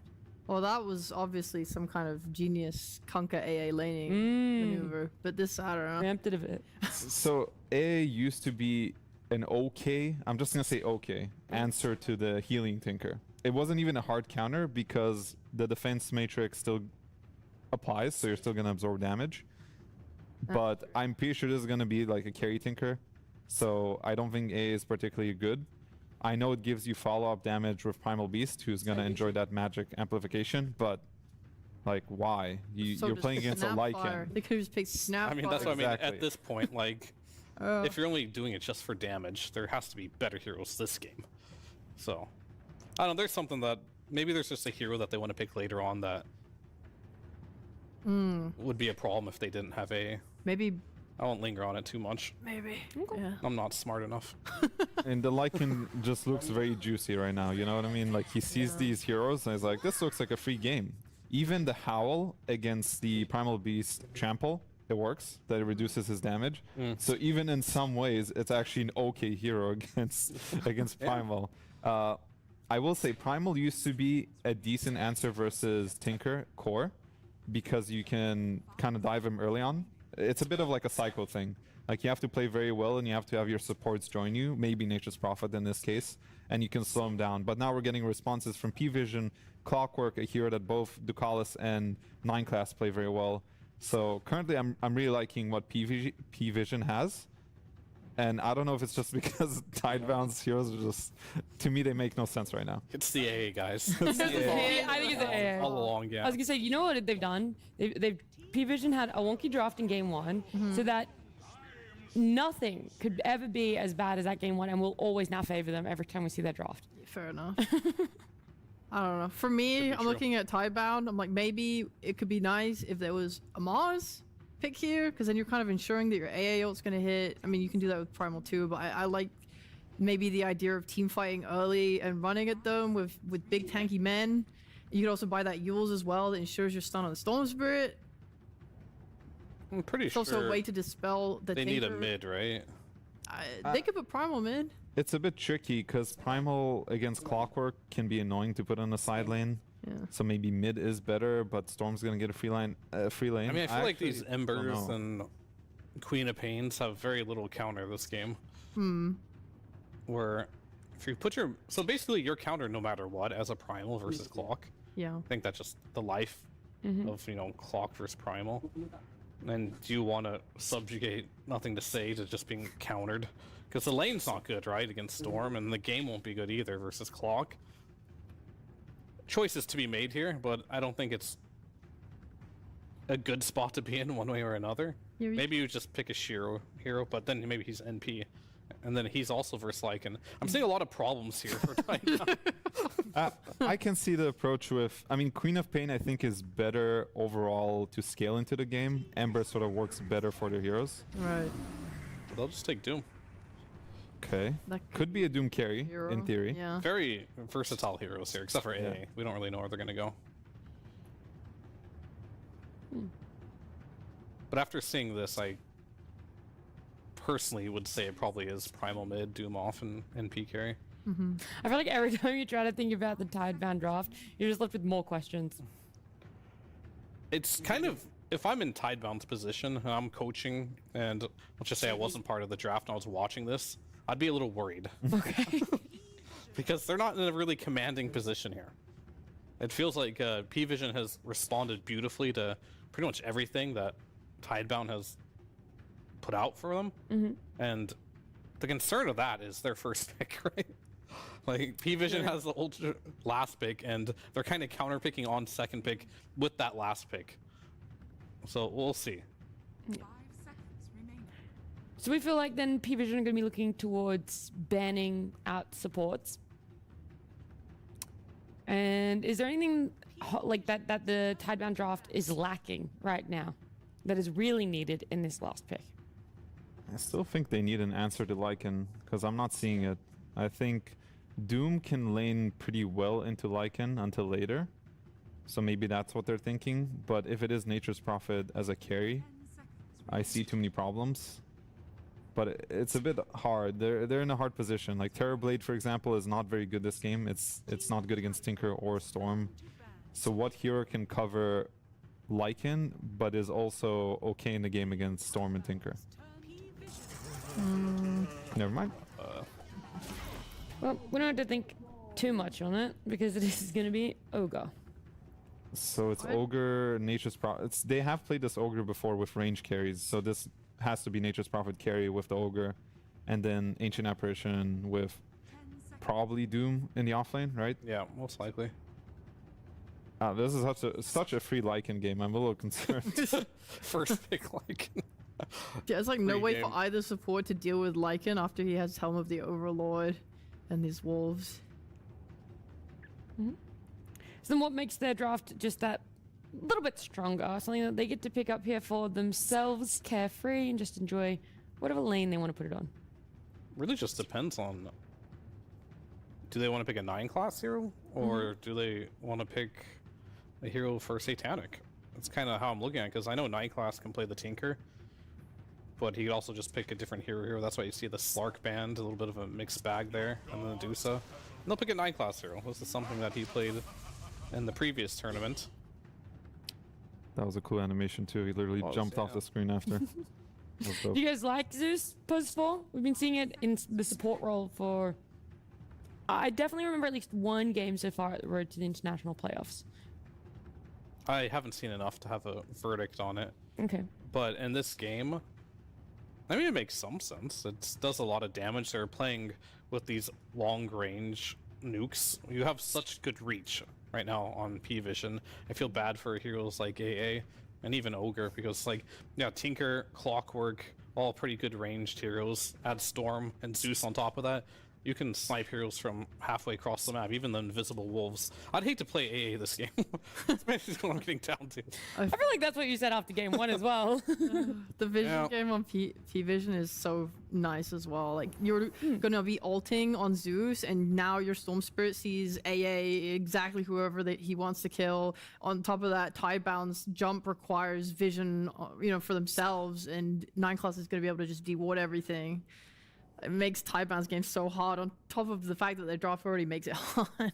Right, you're already not back in the draft. You're not really sure exactly how they're going to be able to have that map control. But what about you, Fly? Where do you sit with it? I like what P-Vision has. They have mixed damage with Zeus, with the physical from Lycan. So I'm for sure going with them on this one. But for Tidebound, I don't want to make it seem like it's completely unwinnable. Yeah. Because we have seen that with this Ogre, the way they've played around range carries, they're going to get Shiro to this position where he's just going to be able to stand and hit and kill everyone.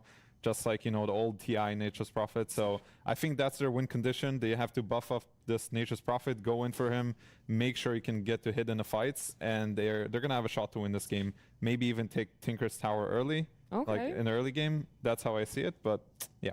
I like it. A little bit of hope for both sides there. And for Tidebound, they're one game away from making it into that final best of 3 to go to TI. But let's see exactly just how this series is going to play out with Lyrical and Trent. Thank you so much, Nat. And yes, indeed, we're getting ready for what could be the final game. Tidebound, though it seems like after the draft, the panel's not sold on Sure them. doesn't sound like it. I'm going to ignore half of Tal's sentence there, and when Fly said, it's completely unwinnable. It's I'm completely ignore the other part where he said, unwinnable. I don't want to make it sound like that, but I feel like we're going to read through the lines there and just pick, it's completely unwinnable. Yeah, it feels pretty rough. But again, that's dependent upon Lycan being strong, which it seems like he's set up to be. So, it's like if A, then B, if A into B, and then B into C. Right. But maybe A doesn't into B. Oh. You know what I'm saying? Not quite. You picking up what I'm putting down? A little bit. Okay. I'm with it. I think their draft kind of looks sucky. Okay. Is that what we're putting down? It's Yeah. just, it doesn't feel like it addresses much of what their opponents have. Yeah. It seems like there's not a lot of synergy going on. It's just, they're just kind of there. Well, one thing that is pretty hype here, at least in this game, that I'm really stoked about is that we are going to have a 9-class Tinker, or excuse me, not 9-class, I'm looking at 9-class, a Satanic Tinker, but 9-class sticking around trying to find somebody here to pick off at the beginning. Will they be able to get that early first blood? Dude, they're so safe on Tidebound. Maybe now they'll plan getting it. a little close here. Run it? No, they can't do it. Surely.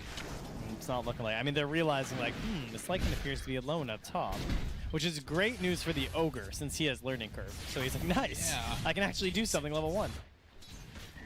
Gets a few hits in there. What a sad hero with no Orb of Venom anymore. Like not relevant. Dude, they're sticking DM alone up here. The 9-class is still staying bottom. Surely he wouldn't wait this long. All right, there he comes. He's gonna TP up. All right, well that functions. A nice start, 6 and 6 on the last hits though for Tinker, so they definitely ensure his early game, if nothing else. Now 9-class does manage to get that pull off to the side. Bach gonna punch some cogs. Actually dodges them. Doesn't get hit by a single one. All right, everybody, look that back and just see how to dodge them. Dari Discord kita disconnectkan. Kita masuk ke apa lagi? Ke PC lagi. Aku pindah PC lagi ya. I'm terrified at that point. No, I think everybody just maxes cogs now. I feel like that's all I'm seeing nowadays. I'm not sure. I looked at the last one that was picked, and it was only 1, and I was disappointed. Okay. I don't think max. I think most people are 2. I've seen some maxers. So some people who can really hit the cogs will max. Historically, it was a classic counterpick to Doom. The mana burning ideas. Oh yeah. A lot of damage out. DM in. Siapa di sana? Masuk ya, aman ya, beres ya. Ya. Tapi Ini aku pasang tontonannya dari HP nih. Ganggu nggak suara dari HP? Enggak tuh. Aman ya? Oke, Jelas aman. aja. Oh, yoros yes. Ada suaranya sedikit, cuman Jelas ya. enggak. Ini kok nggak ngeganggu suara Bang Bobnya. Itu aja terus pindah-pindah aja tuh. Stone Spirit. Probably.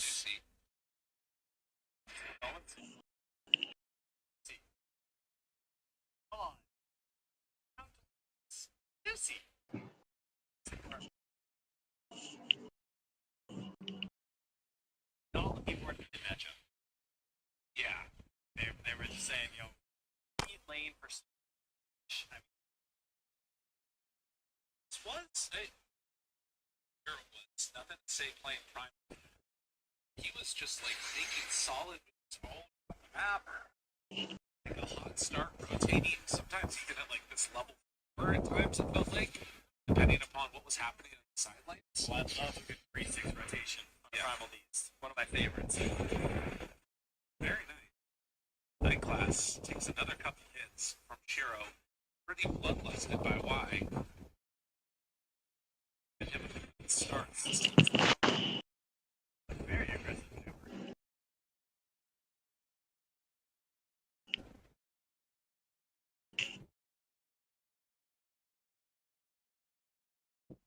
Sama aja bang, pantau aja dari YouTube dah.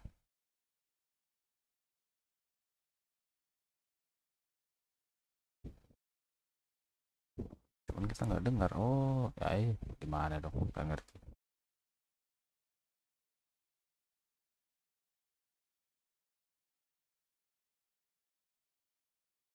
Okay, yeah, I thought the Primal was moving early. It's everyone coming to the Primal. Trying to turn the tables on this lane that we were worried about maybe not going too well for them. So far, so good. And what does it cost them, really? I mean, no pressure on Satanic. That is one downside. But it pulls some help away from Bach. Or, like, you know, from Satanic so that Bach gets some space, rather.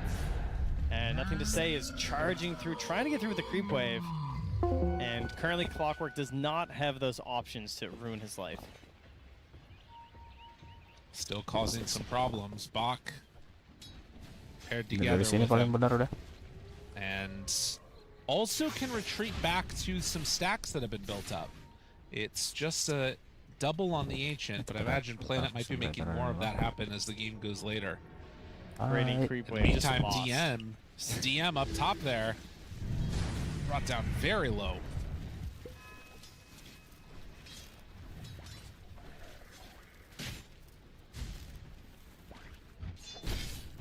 So, 6-minute mark now. It's going to be Helm for Bach. That's the call. Makes sense.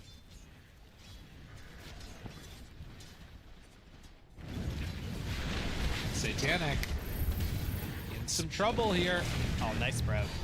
Beautiful. Manages no chance to catch a kill. Shiro getting a lot done here. Immediately back up to the top lane. Doing well on the lasses, doing well on the kills. That's gonna take him to the top of the board now. Getting ahead of No One and Satanic. And well on his way towards that Maelstrom.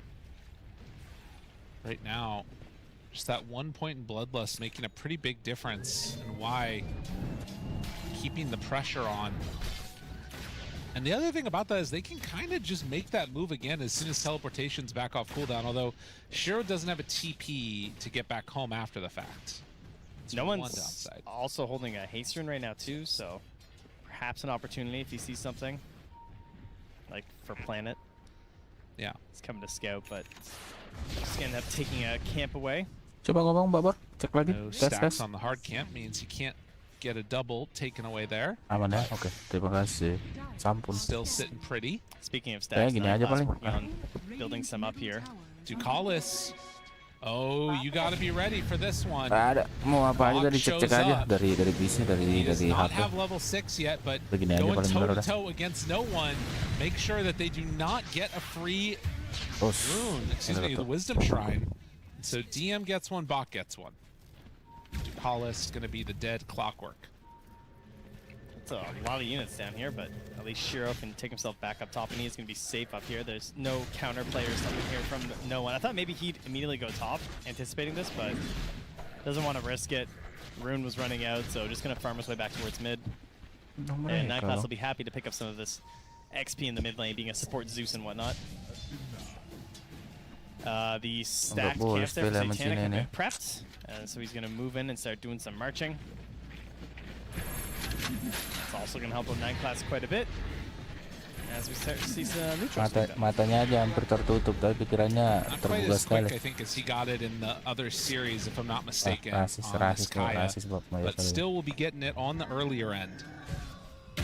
Then afterwards, Blink, Aghanims, sorry guys. pretty easy pathways to go for on the Tinker. So Shiro is making his way towards Mjolnir, actually. Emang nggak ada orang Jepang main Dota ya? At least for now, things seeming to go pretty okay for Tidebound. 5-1 on the kill store. Not a huge disparity or gold lead coming in yet. Bach just now finishes the Helm of the Dominator. You know, it's kind of crazy to have a great healing lotus. Ada sih memang kulihat player dari Jepang itu. Cuman di pro player ini nggak ada satupun player Jepang udah berapa tahun ini. Like plus your wand. Nggak laku kali Dota. That is so much health that he can just gain. I mean, also the barrier just from the TP. Yeah, like he's so tanky when he arrives into a fight. It's so hard to commit on him. And there really isn't a hero that can easily kill him at this point. Like Tinker can, you know, do the laser blind stuff, which is very annoying. True. But otherwise, the team fight not really there yet. Clockwork only level 4. Zeus getting towards the level 6, which will help. And that's the other thing that will be nice about this as this game goes later, is like Nature's Prophet is going to have a tougher time sort of farming safely if there's Thunder Gods and, you know, a Tinker that can jump onto him. Yeah, not if Y just stands next to him the whole time, though. That's true. He's just hanging out up here. Throwing him some Bloodlust. Do you need anything else? It's okay, buddy. No wonder he's found his aspiration to play Dota again. And any carry with a position 5 just standing there bloodlusting you over and over again is going to make any carry player happy. Feels great. Now, the only downside is that it is only level 1 Bloodlust. That is true. All right, no one zipping in. Stun. Pulverize. Broken. Damage out though. Shiro comes in clutch. 9 Class tries to run away. Can't quite get the run down there. DM pops the ultimate. Just nothing there, man. Oh, that feels so bad. Oh, it's just Storm Spirit's like a moth to a flame, you know? It doesn't even spawn up there and you just die for it. But the hero is very reliant on runes. It's true. We know this to be true. The worst part is that it was a shield rune anyway. Yeah. Not only did it not spawn up there, it's like... Well, that means you can get a better one next time. You know what? You're right. It's good news that it's a shield rune. That's actually fair. It's actually good news for that him, he died, you know?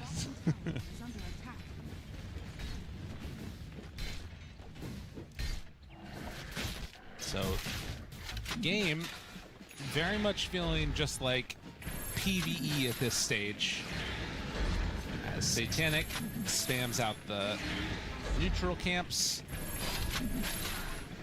Is there any chance here that they get the skill onto DM? It looks like it. Doesn't have an easy way out of this one. Might be able to get away with his Warpine Raider staying alive as it runs away from the giant primal beast. And some pressure onto the tower. We'll force out the glyph. Tinker actually shows up here too. So we'll try and stop that push. Yeah, Warpine Raider and Tinker, they'll take care of it. Tidebound now growing it to a 7-1 kill lead, but a relatively small lead in terms of gold. In terms of experience, looks like it's actually favoring the Radiant just a tiny bit here by approximately 6 XP, I believe. Keluar. Mantapnya Zeusnya. Besar kali koknya, bos. So nothing to say, just forces 2 TPs, or I guess just 1. Gets everybody to rotate in there, and then he ends up still stealing the Invis rune. He's having a hard go over there on the old no one. 0 galvanized charges, 2 deaths. That doesn't feel great. Bagus, istirahat lah jam setengah 10 nih. Not a good feeling as a clockwork. Mangga istirahat lah dengan tenang dengan tenang Bobby, enggak dengan nyaman. Targets to go for. There's no one to help you accelerate with. Your offlaner is one of these helm guys who also wants the bigger Istirahatlah helm. dengan nyaman, jangan lupa dibangun kebiasaan itu. Meskipun sulit, meskipun jatuh setiap hari, tetap berusaha. What he does have to work with, Thunder God's Wrath, pretty cool. Don't have to use a flare necessarily to kind of waste it. And then easier jumps for the storm. So. Ini dari Tom and Jerry dia, requestnya Tom and Jerry kan. Malah keluarnya gitu. DM's walking out of it. Yeah, that's true. I mean, thank you if they're Bang. really paying attention, they could tell that there were more behind him, but they might think it was just him, maybe. I mean, why? You would love to get a better kill than this, but you will take it. They're TPing it. They used Thunder God's Wrath just to see how many people were coming. Ice Blast hits onto Ducalis, and it's immediately being broken. Battery Assault. The hit, the hook shot. Damage out from Ducalis. He's dead. Planet falls low, and DM doing good damage indeed. Will pulverize the creep, but no one is going to have to disengage from that. Although, nothing to say. Forces no one away. I did not think that he was going to be able to reach 2,000 at that point. Wow. What a spell. Jeez. I don't think no one thought either. No. Nothing to say. Selin banget oh, sih itu. That's so bad. 14 ya. Tidebound. Right now, winning the unwinnable game. Unwinnable. Unwinnable game. They're winning it. Can't be done. So good. 14-minute mark. Shrines going their direction. As you can see, he still had some of that bigger AoE left over, I think, from the pulverize, and yeah, it doesn't feel great. No one scratching the beard, trying to figure out where it went wrong. Wow. Does that help? I can't grow a beard, so I don't actually know. My brother got all the beard genes. Does it make a difference? We say it does. Oh, okay. And it might. I hope someday to find out. It's not gonna. I think I'll hit puberty pretty soon. It's not gonna happen. Somewhere around the age of 30. It's not for everybody, you know. The beard? Yeah. Okay. By everybody, I mean you. Thanks. It's not. A quick jump in and a kill on the clockwork. DM. Boss. Is he getting a little bit testy? Good baby. Why wants to find him. Hey buddy, how's it going? Forces out the ulti actually. Very good.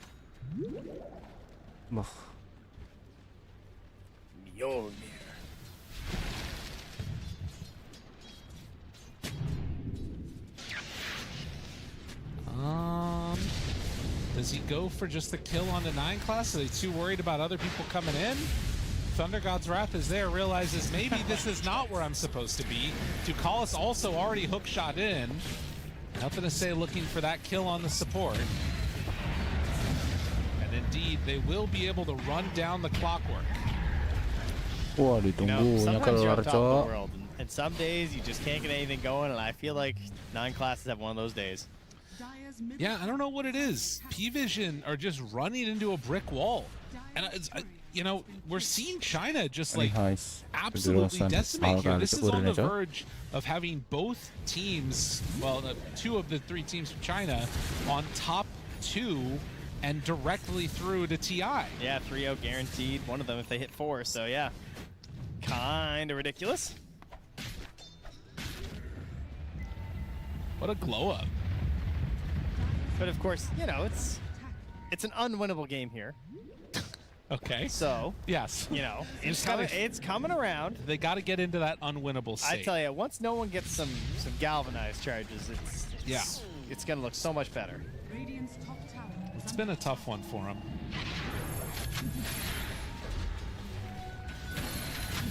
And if there is one thing that this lineup is definitely going to be able to do, it's delay the game for P-Vision.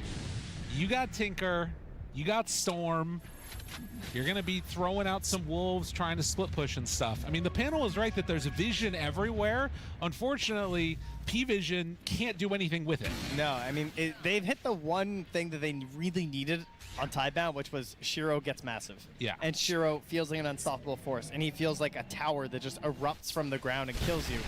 As 9 Class is about to learn again. Dipijak bos, ngerinya. It's been a rough day for that guy. Satu kita, tak apa-apa. Kita coba je. So 4,000 gold lead now. This team Tidebound on the hunt. You know, the other thing too, actually, though, is that like Tinker will also struggle against the NP later. If Tinker shows, you can sort of make the jump happen, I feel like, in a way. If you get BKB, maybe a Hex eventually. Yeah, Curse of the Old Growth. Yeah. Yeah, it will get worse, Lyrical. Thanks for bringing that up. Really helping the narrative of the game. Yeah, it's true. You know, I think there might be almost no way back in this one. There's a chance. All right, look. He's died so many times. Yeah. In solo dumb places that they're smoking behind him. That's so sick. This is the long con. I love this. Here it is. Oh, look, they're wasting Ice Blast. No, look. You wasted it all. Oh, no. Not again. A worthy death. Listen, if I have to sack my Zeus for a Galvanized, I'm taking it. Yeah, it's true. Of course, having to use an Arcane Rune to kill an AA doesn't feel quite as good, but that's fine. All small steps to the top of the mountain. Each one just as important as the one before it. What is that cursed item over there? There's a lot of words you can say that don't mean a lot. It's pretty great. We've learned that quite well as commentators. Yes. Or just vague idioms. Yeah. Well, it's always darkest right before the dawn, and the dawn is coming. DM. Can he get out of there? No. No. No, he cannot. If this tournament's anything to show, it's always darkest once you pick the dawn. Yes. Apparently. That's a she's good really point. struggling. It's been another tough one.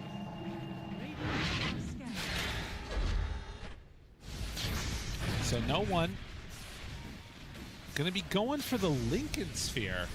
Has been grabbed one too many times and wants to stop the damage coming from, well, not even just Bach right now, but also the Primal. It's been able to catch him out every now and then. I'd say we're going to go for a potential Roshan here at the 20-minute mark at the bottom, Shiro's saying. Okay. Love to see that. Or not. Maybe not. Yeah, you can see very farmed. Everything faster than average for Shiro. Yeah, okay. Doesn't have to show off. We get it. Tormentor first. As the flare hits, there's nobody there. You're taking it so personally when it happens. It's like it's happening to you. What? Imagine if that little... I am the people. Imagine if that showed up in the corner as you're playing. It's like, wow, you got that really quick, guys. Look at the, you know, you alt-click the item, alt-click the timer. Imagine it showed your allies the average BKB timing compared to theirs. Yeah. Now that's DotA Plus worthy. I would love that. Anybody dying to this? No. Oh, and oh, jeez, the flame shield. It's a nice one. I always forget about this item. It's so nice. Rocket flare. Feeling safe. Ducalis, little Xeno. He is not safe at all. No one. Hey, at least he knows there's no pulverize. True. He can walk it off, you know? Not be too... I mean, he's even going to try and hit the Croakers. Yeah, nothing to say stops that from happening. Satanic.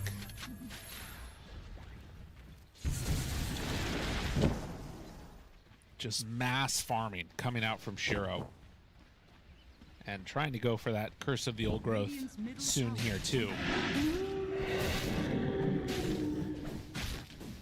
But that will be a good item. When DM is able to finish off the Nullifier, he's You'll getting all close. see. Yeah. When I get my Nullifier. I mean, then at least you can, like, sort of focus down one of these targets and guarantee you get the kill.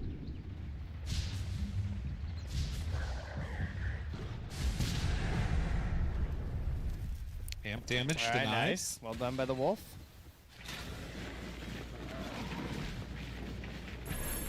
The lead steadily growing in spite of Tinker's attempts to stop that from happening. Like a tree planted by Shiro. Yes. Reaching taller and taller. With the nutrients of the blood of their enemies. Good job by the Nine death Class. of the neutrals. Yes. Are you gonna kill that creep? I mean, if he tries, he's gonna die for it. 'Cause here comes nothing to say. Oh, 9 Class. Come give him a hug. I cannot remember him having a worse save. It's been a tough one. It's just been a lot of hate thrown the way of 9 Class by Tidebound here. Meanwhile, Ducalis is just firing off these flares. He's like, they are not roshing. Don't worry. Oh wait, hold on. Fires that flare. They are roshing. Any scans coming out? Anythings? All right, no one. Let me see it. Open that inventory slot. They gotta get something. Get a little crazy, no one. Gotta get something here. All right, here we go. Where's the slot? Open it up, no one. Come on. Oh, there it is. He's making a little He's slot. got a Lincoln's too. No one. Well, they find Ducalis again. This time it stopped though. Oh, he's on the AA? Jumps. Attempts to the kill, and Planet is starting to fall. Finally, they roll through. DM is on top of and killing Y. Satanic there, starting to fire off a bit more. Storm needs to get out. He does not have a mana pool at this point. Okay, they pulled the fight away from Shiro. He's not just swinging at them. That's good news. This actually went great. Both supports dead. And, like, Ogre, very important in these engagements. A regen rune. Oh, that is something. This is them staying in this game. If they can finish this off, there was a creep there that spotted it. Bach, ready for a jump, nothing to say. He blinks forward, but now he's caught in trouble. Satanic finds the finish. If they can get Shiro too, this would be huge. Hold on, I'm sitting up. This would be everything. Instead, they're going to go back for Roche. Don't go high ground, go Roche. And Shiro, he can't do anything. Despite having his BKB ready, they never do a fight in a place where he can actually be Shiro. Unwinnable for Tidebound at this point. Unwinnable. There it is. It has finally occurred. I can't believe that happened. I mean, it's great play. I mean, they spread it out, right? Like, they finally have the resources to kind of drag this fight out. They actually punish the big jump in there this time. And Tinker's free casting.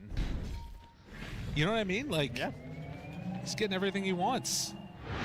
Finally, the draft is coming home to roost.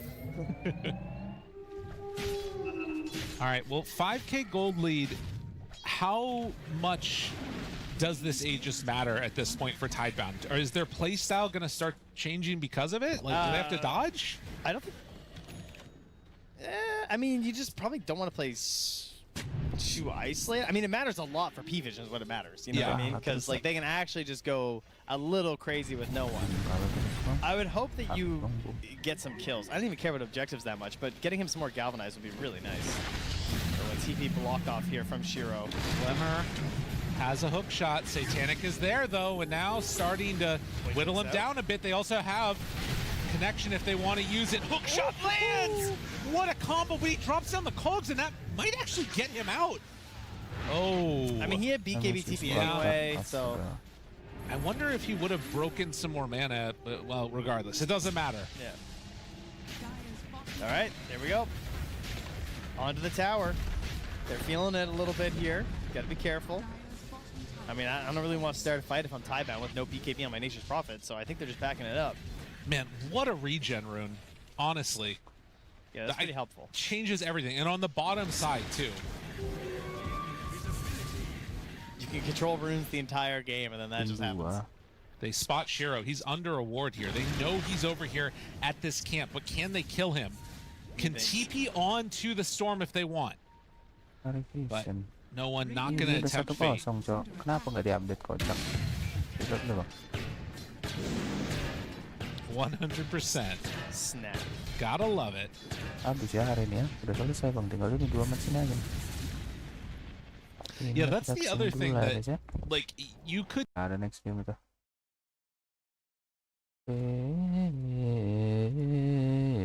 In the score, but More gold in the Enigma Galaxy coffers, and there's a bit of inflation due to Doom. But it's a thin silver lining considering this is a really good game for Doom as well. When Noob is having this type of performance on his best hero, you know they're comfortable. 7,000 the lead now. And yep, looking pretty. And Coddle. Ooh, everyone gets out. My goodness. And the shard goes to said Coddle, Mr. GH. Keep in 2 charges of Solar Bind. Keep in mind that Liquid chose this Monkey King as a response to Doom, and I feel like they've got no bang for their buck here. Like you ran this as a lane counter, and the result at minute 21 is that Monkey King is down 2k against Doom. So you just did not get what you were hoping for. And in addition to that, Mickey has gone for a tempo item build. He has not gone Battle Fury. He's gone Echo into what's now Echo, BKB, and then Deso. His damage output is pretty underwhelming for the time being. So that did just not work for Liquid here. It's the ultimate conclusion at this point. And now I think you're kind of playing a little bit of the waiting game, which is scary when the enemy team has so much explosive damage and this amount of scaling.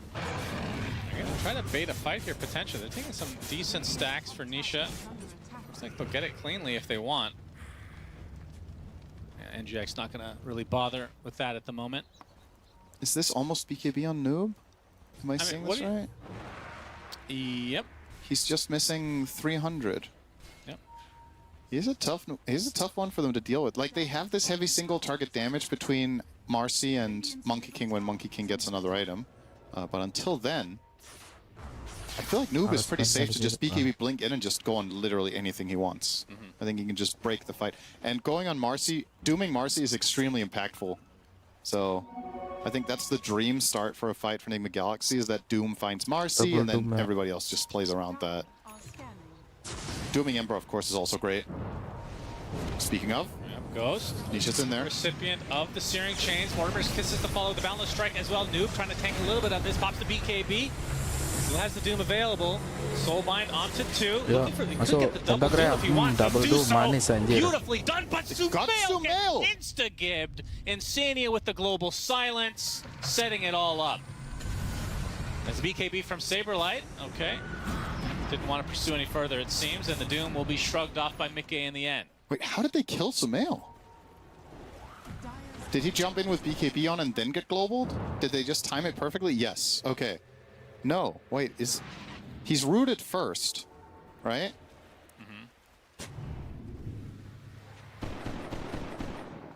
Go ahead. No, I'm just trying to think, like... Go ahead and dissect it.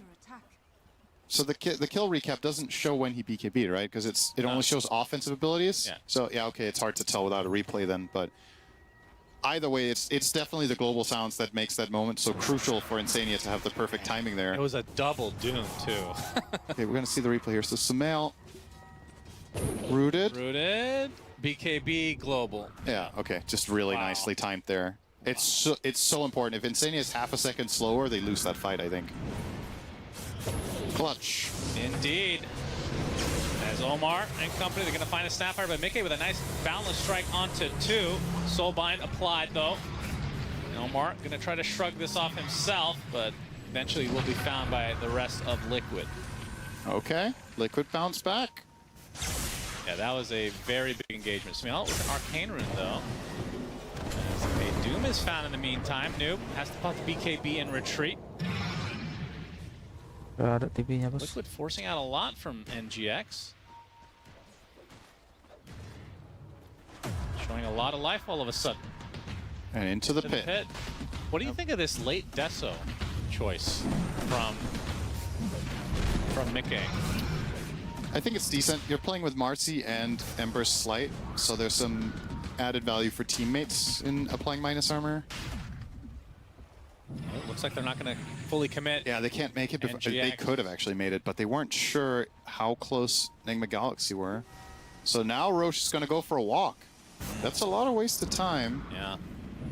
And NGX are ahead of the curve. They can wrap around. Oh, this could get so awkward. They don't have Unleash now. Marcy is only half the hero at this point. Oh, yeah. Warcry By some distance, Saberlight, they're going to spot him. Noob, hoof stomp, actually starts things out. He's in a lot of trouble. You can be able to pop the global silence though, as Saberlight with the rebound away. Looks like he might be able to survive as a result. Mickey spotted out though, Batman strike again. Double Doom. Yep, Double Doom comes out with a 4-step onto Sumail. Looks like he's going to survive. Do they have any follow-up? Ghost finally comes in with the Storm Hammer onto one. Saberlight Company are super low on HP. They try to exit now. A big zip from Sumail, wants to finish. Oh, Fowler strike destroys him though. And Nisha gets credit for that one. So another flub by Sumail. My goodness. Are they actually gonna finish the Roche now? Yes. Can they? It's half HP. I don't think they can kill it yet. With the uncertainty about Enigma Galaxy's whereabouts, this is not easy to do, but damn, Sumail, that is uncharacteristic. He's 6-5 now. He had such a good start, and all of it down the drain. Maybe BKB is just cursed for this guy. He's not used to buying it. Yeah. What can he do? Liquid with a big recovery. Oh yeah. This, oh my god, the Doom just ended, so he could stick as well and get off the Boundless. Yeah. That fight was really close multiple times over. A lot of heads-up plays. If they could somehow have got a little more damage out of Ghost, like one more swing, they might have killed 2 or 3 heroes and taken Roche themselves. That's what we're talking here. Yeah, that could have been game-defining for sure. Instead, Liquid with the Aegis, 4.5 minutes on Nisha. Yeah, it's going to go Lincoln's again, similar to his previous game, and obviously makes a lot of sense against Doom. Also against Storm, it can be quite nice. Okay, he's going to show himself in lane. Oh, but they find a Grimstroke instead. Omar getting healed up a decent amount thanks to GH. The Stomp comes out as well. Another. Well, he's going to be able to take off that silence immediately as Noob finds Saberlight, and that is another death for the offlaner of NGX. Second time somebody's just run into a solo Marcy and died. Yep. As a core. Don't do that. And GH now in the area of Mickey. Boundless strike to start things out. Solar Bind is applied to him though. Being a lot more annoying. And all of a sudden, we're close to an even game now. Yeah, Enigma Galaxy bled out a bit over the last few minutes. Just a couple of situations where they overplayed their hand a little bit, and then on top getting picked off in between. So Liquid are starting to have a clearer path now to structure fights now that they have the Deso on the Monkey King, and Nisha is continuing to improve his situation. I think his Lincoln's is actually arriving now. Yep, sure is.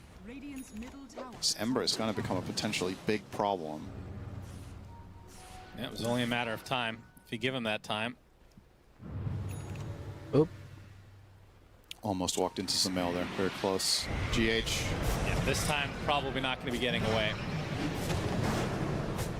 Mickey could really use that shard at some point. Feels like he's been a couple of instances now. Yeah, he could buy it now. He has the gold, but I just think you have to invest into more stats.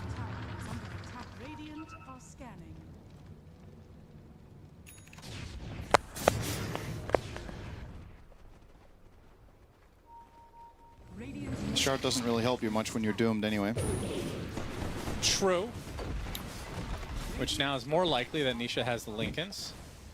Yeah, they've been dooming Monkey King pretty consistently with Soulbind anyway, so the last 2 or 3 fights. So I think getting stats up on Monkey, or maybe even Lincolns, would be nice, which, I mean, that's also stats.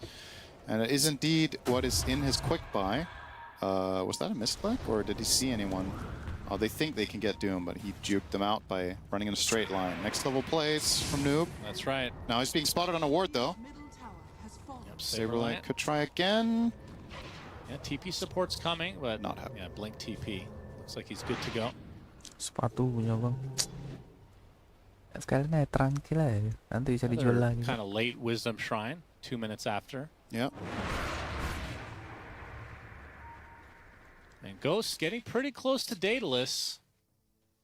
I feel like we haven't, even though he's the top net worth in the game, haven't seen a ton of Ghost. No.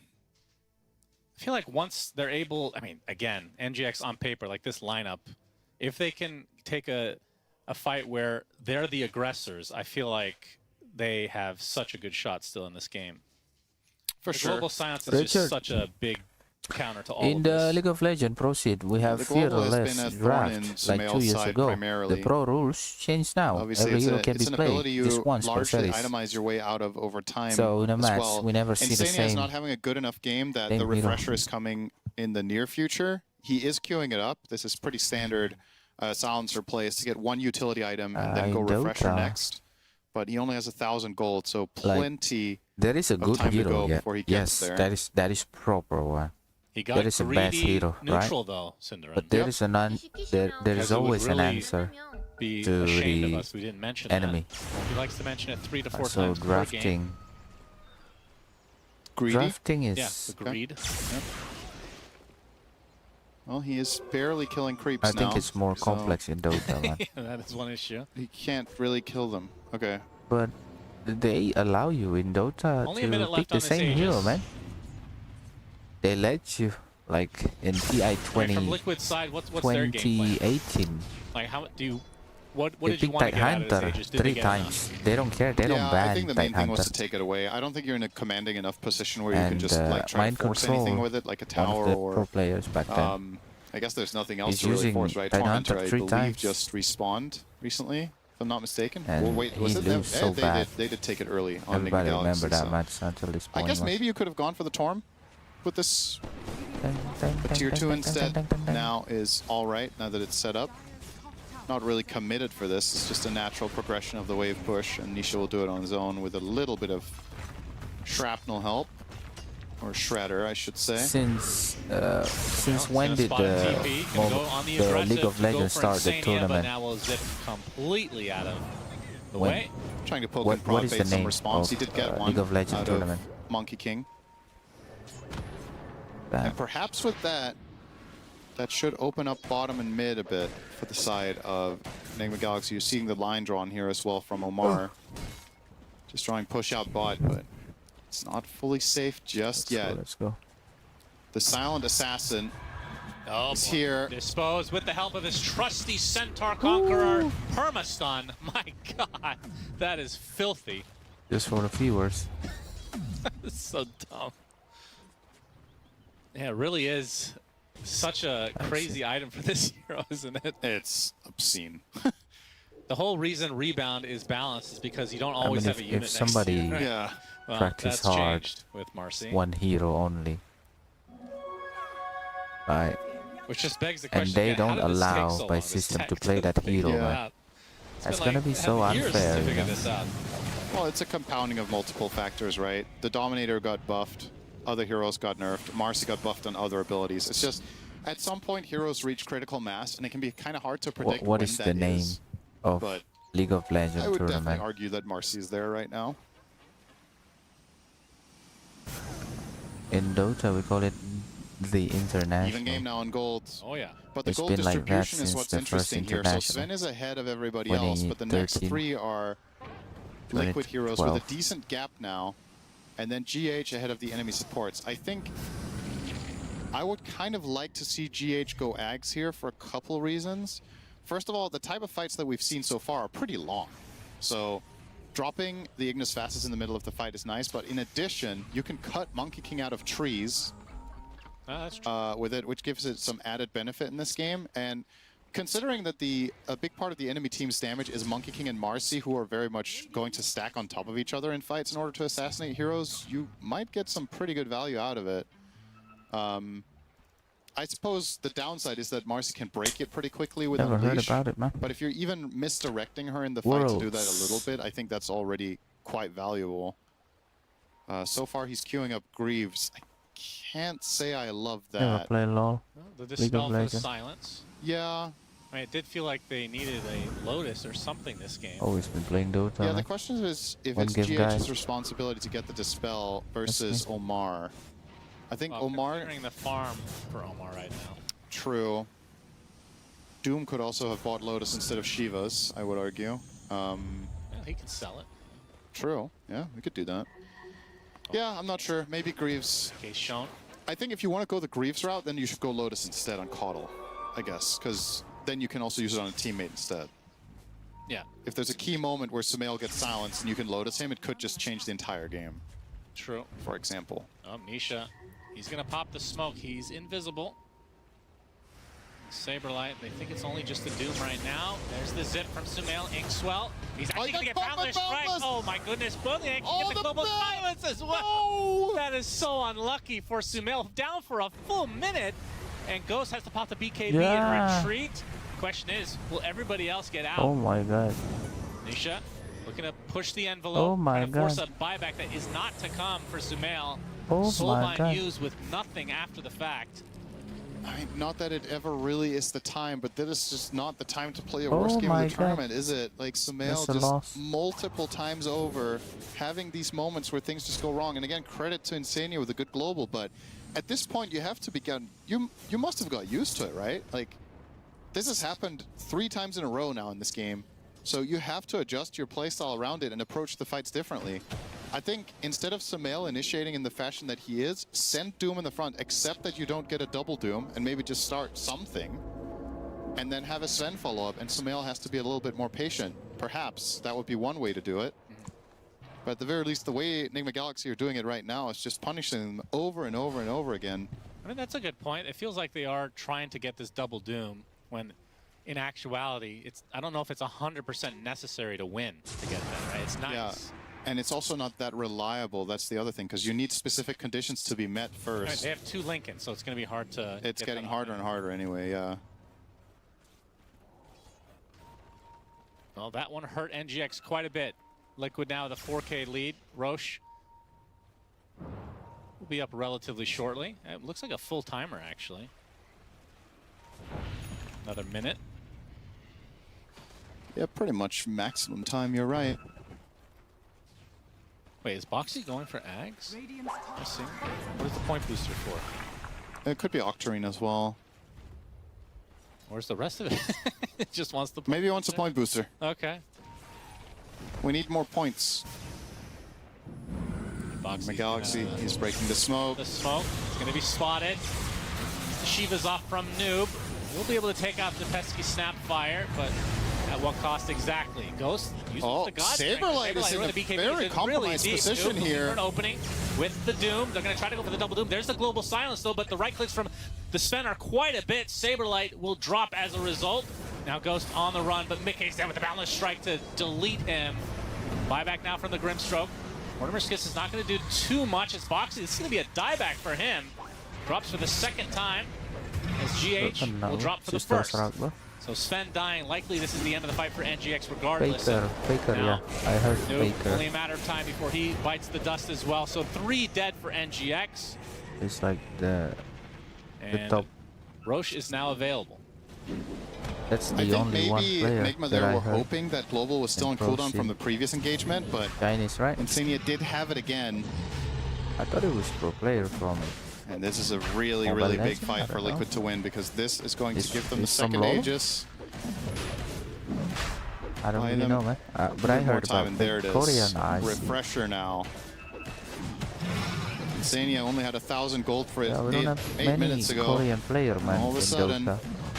couple 1 engagements. I don't think we got many. This is potentially the biggest single item that Liquid can get in this Korean entire player, game, realistically. like they play arcade games. Because now like Tekken. you can use the global silence #1 in a different fashion now, right? related Knowing to that you have a the backup. arcade. So you can start using it offensively as well, instead So of much having to more. reserve it for when Sumail goes that's in and good. pops Yang BKB. beli EU, kenapa So beli at EU this dia, point, cocok? Marcy could jump someone like a support, and you can just global and Astaga. burst them. Same for Monkey King. Woo! And if you want to keep it for the same fashion that you've played it so far, I mean, you just have twice as much of it. You can extend it and effectively burn Sumail's entire BKB with silences. It's a very, very, very big pickup here for Silencer. Now, that said, this is still not in the bag for Liquid whatsoever, because as you've pointed out, were Enigma Galaxy to get the right initiation once, they can roll a fight completely. I mean, they have to kill Insania right away. If they can kill Silencer, that's the dream, but They always have to worry about the buyback silence, though. Insania can stay in the fountain now as well. He, like, technically speaking, he can give Boxy the wards and just jungle. Yeah, that's true. Because the rest of the hero is not that important right now, comparatively. Can you get kicked for being AFK in a pro match?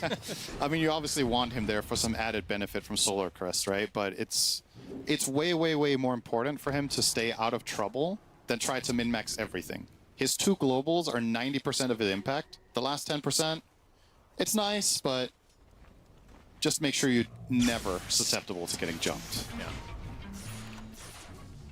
Big item. Yeah, that is an Aghanim Scepter for Storm. So Sumail will have the blue hole, as we like to call it. Now this stops his Vortex from working with Soulbind, right? Because now it's AoE. Yeah.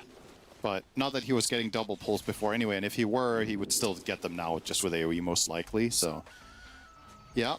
It's strong with Sven, no denying that. Pull them together and cleave him down. Indeed. Yeah, they have the Wombo combo, no doubt about it. Haven't seen it yet, though. But the potential is certainly there. As Liquid smoke up. Onto the high ground, Mickey in the triangle area. Trying to get away. At the footsteps of his base. Mortimer's Kisses from super far away. Saberlight. Okay, he's going to take the Soulbind himself. Doesn't get lashed to Nisha. They're going to try to turn this all around as Ghost pops the ult, trying to apply some pressure to Saberlight, able to rebound away. Try to turn it around onto the Doom instead as Ghost has to run back to base. Already 3 dead. Double global. They don't know. Mobo comes out. Boundless Strike right on top of Sumail. And that is another death for the mid laner of NGX. And that might do it, honestly. 4 dead without buyback. Ghost, the lone member of NGX alive. Nisha was not giving up the chase there. Wanted to keep going for Sven, but Ghost did get out, as you mentioned. But yeah, it gets too scrappy. I'm not sure how this fight exactly played out. It was hard to see everything at once, but in conclusion, Doom got nothing off. No BKB, no Doom. Yeah. And that just can't happen when Marcy's getting isolated somewhere else in that fight, right? You have to be able to find that follow-through when you're Enigma Galaxy in these situations. It started, honestly, quite well with the Grimstroke being able to kite so far back to base. Then ultimately GH tries to help, he gets caught as well, and it all falls apart. Comes crashing down. It's gonna be 2 lanes minimum. Yep. I think so. Just curious, is there a league for every region in Dota? 2-1. League So we have far in tournament Swiss all over the bracket world. of the road to Best all of TI. this league goes to the Only world. 20 seconds left on Storm. I think Yeah, they'll we back got away with the second set regional completely destroyed. qualifier. They have a lot of items to buy up. Like Satanic Southeast now Asia, completed for Ghost. Europe, This doesn't really NA, feel like it's a stain issue and as this much TI, as stick on the your one that target you're issue watching for right him. now. Yeah. He's just getting kited a lot, which is half of the ironic considering participants he has qualifier. the help of Inkswell and he has Storm to pull people So, yeah, together for him. It's we just, have it it's too, just man. not That's quite system. coming together. Anyway, guys, for the thank you side for of Enigma watching. Thank you Galaxy. for the But like. this could We be the got moment. 29 Is this likes. the Really repeat appreciate it. of the other game? Lose your racks and then どうもありが find とうございます。Well, they have the blue previous hole, one. so Let's see tomorrow. if they can set up this Wombo I'll be combo, browsing, so. McKay spotted. Electric He Vortex has Aegis applied. still. Ghost is there to beat down life number 1 of Mickey. Meanwhile, Sumail disposed and destroyed. Oh my goodness. And another global silence coming out as Ghost will pop the BKB, trying to go for the 2-shot onto Boxy. It'll take a couple more than he would like. It's just the support though. Noob might now Ghost be running able out of to- steam. He's in a 1 versus 2 situation. Saberlight just gets 3-shot. His creep a little bit too late on the stomping. As Ghost going to continue the pressure. Nisha has the remnants to be able to get away though. So Ghost finally showing some life in this game number 3 rather. In the meantime, off-screen, Noob chased down Monkey King down to 10% HP, but Mickey did survive and got off a Jingu Slam on the Ancients for a big heal. Mickey now gonna find himself inside the base of NGX. Another Searing Chains on the GH, able to dispel that with the Greaves though. 3 members up for Liquid. Let's see how long they want to stay. There's a buyback available for Noob. Thank you, man. Thank you for watching, man. Richard, you have a good day, man.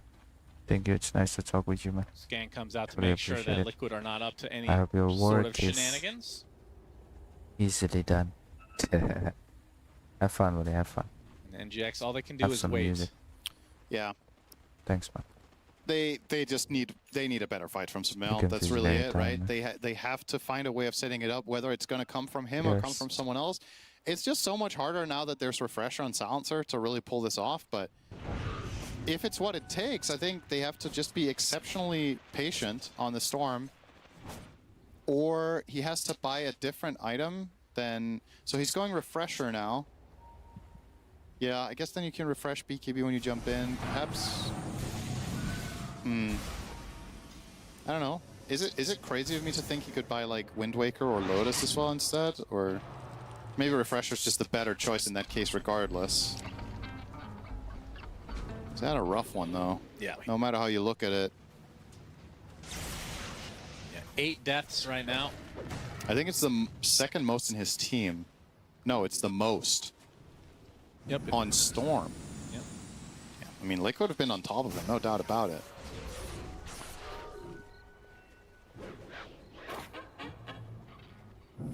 Liquid 17k lead, likely to wait for the next Roche before trying to finish this one. And GX, again, all they can do is kind of just wait in their base. Maybe they go for a smoke play at some point, but they do have to worry about these lanes pushing it at all times. Dire are scanning. You can see Omar working slowly towards a sheep stick, try to get that double hex, but feel like might not have enough time to finish that one. Yeah, is there a world where the Ags is good enough? Probably not, right? I don't think it's good enough. No. You have to just go Hex. I don't think there's any other item that's good enough. Blink Dagger now on Boxy. This is actually a pretty big pickup because he has Ags, so when somebody gets doomed, now they can even Blink save with the snap. Should get in position and get them out of there. Yep, gobble up. Gotta love it. Nisha, Shield Rune. Super tanky now. I mean, the Dooms are going to be, they're just getting harder and harder. He had to go Force Staff just to proc the Lions. Yeah, and as a result of that, he's far away from Refresher, which you ideally also want. There's just so much stuff you want here. Would you have rather just gotten a creep? Single target active on a creep to take that job and then save your gold for a bigger item? Maybe. The Wolf Aura is good, though. I mean, Force Staff has a faster cast time than any of the creep skills. Yeah, that too.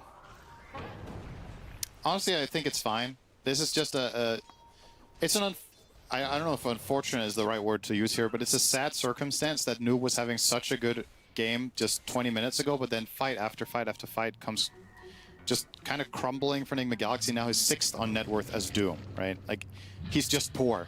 47 minutes, Doom wants to be 6 slotted, and he has 3.5. Oh, this is a bait. Nisha on the high ground, gonna get the Searing Chains onto 2. Look at those Mortimers as well. Omar has tried to retreat to base. Sumail already at half HP. Oh, Saberline able to make the connection onto Sumail. Not this time, at least. An interesting trap that Liquid set.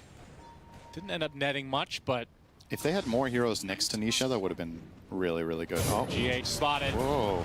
Pops the Greaves to get out of the Searing Chains, but now he's in a bit of trouble. Nisha, his Lincoln's is gone. Wukong's command coming in from Mickey to get the Abyssal Blade onto Ghost. Pops the BKB, but he's still taking so much bash. Cannot move at all. Saberlight just destroys him. GH next on the list. That's a double kill for the Marcy. That did not seem all that organized. That's a buyback. Soulbind onto 2. 10, they do the Wombo combo. Electric Vortex into the Doom as well. Saberlight takes a tumble, and Nisha is next. Can they get Roche off the top of this? Can they get more kills off the top of this? Sumail into the pit as Ghost will pause. Okay, there's an amp damage rune, but Liquid have 2 buybacks and there's no Doom. This is a pretty interesting situation. Yeah, do you buy back here? If you might feel like if you buy back, you're opening the door that one mistake could actually lose you the game. Looks like they want to fight. Yeah, Scatterblast is going to be shown here. There's the cookie to make this a little bit more annoying. Gets cleaved down by Ghost easily. And Sania still has Global at his disposal. As Noob trying to go on the aggressive. Zip in from Sumail. There's the buyback number 1 from Ember. There's the global silence that follows. Mickey inside the pit. Who's going to be able to get the Ajax? Ghost catches it immediately as Mickey in a ton of trouble. He dies. Will buy back instantly, though. And now Boxy with a nice cookie on the several heroes. Nisha, a lot of remnants to be used here. Sumail will drop here. Does buy back instantly, though, as Ghost gets forced to the other side of the cliff. But Nisha trying to finish the job. Only will require a little bit more. That's life number 1 for Nisha. And the Coddle gonna get destroyed in the meantime by the Scatter Blast. The rest of NGX trying to exit into their base, but Ghost get caught off guard. Wukong's command with the Mortimers as well. Down goes the Sven. That is effectively a dieback. 2 minutes. Cannot get back in this game. Last buyback now from the Grim. 3 versus 5 as Liquid looking to close the door on this game 3. You have to have some magical wave cuts here with the Storm. I don't know if there's any other way. Nope, no Doom for 20 seconds. Gonna try to delay as long as he can. Mickey takes down the first tier 4. Noob jumps in. Gets Boundless struck. He's all alone right now. He's taking tons of damage. He should be able to fall, but nice Vortex coming out from Sumail. That's a lot of damage being applied to Saberlight. He's getting extremely low as well. He's going to be able to walk away, though. Sumail's running out of mana, but 3 dead now for NGX. So it's just Sumail and Noob versus the world. They were so close to getting a couple kills here at the end, but now the last tier 4 will fall. He has Doom available. Agent exposed. And they can keep him searing chains. Doesn't have BKB for another 5 seconds. They have to pop the fortification. Now the creep's starting to stack up. Noob walking in very awkwardly. Gets Boundless Struck, pops the BKB, looking for the Doom. Will get it off to 2 as Sumail comes in with the Electric Vortex, but another global silence will spell the end of Sumail and NGX in this game number 3. Insania just having his number all game long. Yeah, wow. That was a very close and hard-fought series for both teams, and Liquid do come out victorious here. They don't look all smiles exactly. I think that was maybe a little bit tougher than they would have liked, and probably for them, starting to consider that leveling up is going to be necessary if you want to get that 4-1 scoreline required to avoid the elimination round. You need to win your next 2 series back-to-back, and yeah. They do ultimately get it done here. I think, as you mentioned, the global silence playing a massive role in that game. I think Insania, his best game of the series for sure. Just being just very good timing and clean execution from him. And for Enigma Galaxy, I feel like it also has to be said, maybe this was their worst game of the series. I think this just wasn't as structured and as clean as we saw, especially in game number 1. Anything could have happened here. I don't think either team won by more than like 10-15% overall in terms of execution. It still wasn't clean, and probably also why Liquid aren't too happy. Probably feel like, yeah, they got through it, but it just wasn't their best series overall. Sure. I mean, after winning TI, it's like, yeah, could have played better than that, no doubt about it. So we see 36 minutes in the game here. Boxy having a pretty good game on Mortimer's, on Snapfire rather. Yep. With Mortimer, we can't forget him. The Soulbinds were very good this game, I feel like, but maybe a little too choosy on the fights for NGX. Sometimes felt like just take the fight, don't worry about being too cute. They're looking for the perfect execution as opposed to just a good enough execution, if that makes sense. Yeah. But really, the story of the game, as much as I hate to say it, Sumail, just too many deaths. Yeah, I mean, we have really high standards for this guy for a reason, and unfortunately this game just didn't quite work. We gave him a lot of praise in the puck game. I think he really popped off in that one. This one, however, a bit of a miss. It's also easier to say than do this, obviously, when you're playing against Silence, and of course when the second Silence starts coming out, it gets really, really hard. But it begs the question if there was a way to itemize around this a little bit better, perhaps, or if you can't itemize around it in the way that it would have solved the first global effectively, I just don't think Storm can be the one opening the fights. I think if you imagine some of the fights 25 minutes earlier than this, and they are started by the Doom or the Sven, and you force out global, as soon as that global runs out, Sumail just has the whole world as his oyster, right? With his BKB, he can just jump in, go on whatever he wants, and play around with them. But instead, every single fight, back to back to back, the Storm starts, he gets globaled, and he gets killed by stuns. And yeah, that's just not it. Even this, like you saw some promise even when they had their backs completely against the wall. It wasn't that far off, but just not quite enough in the tank. However, when all is said and done, I still think Enigma Galaxy, not a bad showing today. Yeah, for the full series, I mean, I could see them getting to the top 8 stage. It's still very much possible for both these teams to make it through. Yeah, I mean, this is all about these early series are all about learning about yourselves and what you need to improve on, and I feel like they showed quite a bit. Liquid, in the meantime, kind of finding their form a bit more in this series when they looked kind of not great in the first game, I feel like, or at least not like themselves, like we're used to seeing. Then they go for some comfort picks with the Nisha Puck into the Nisha Ember, and yeah, Insania, it felt like without him, this would have been a lot tougher of a game. And NGX just didn't have really any answer for the silencer, especially, I mean, once he got that refresher, it felt like, I mean, what are you going to do at this point? I think it would be fair to put him as the standout player here, as has been chosen as well. It's very important. There's a couple of things in this game that are really important for the silencer. First of all, obviously, we've already talked about the whole timing of the global, but what leads to it is that you are never out of position, right? If he was the primary target in one or two of the earlier fights of the game, this could have been a totally different story, but there was never an angle where Sumail got Insania silencer first and then they built a fight around it, or where he got caught by Sven Blink, whatever.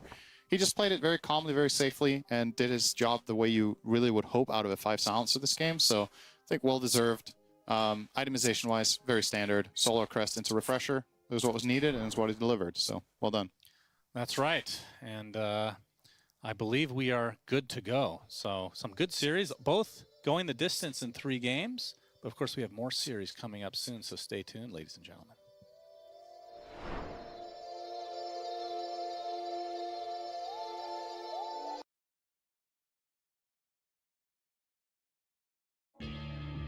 Keep getting charges, and you always have this burst of mana. So, that you buy that as Kaya, I guess this item, what it does, it also gives you some sort of mana region, because you continuously get the stick charges for free, but this also gives you HP, is my assumption. Like that, like if you fight on a rune or something, you like have this HP burst, and it gives you, in that regard, more sustainability compared to just Kaya, which gives you basically no defensive capability. One thing that I also see is you already are buying the wand anyway, right? So you're getting the diadem after, which is one of the best items in the game right now. So it is expensive, but...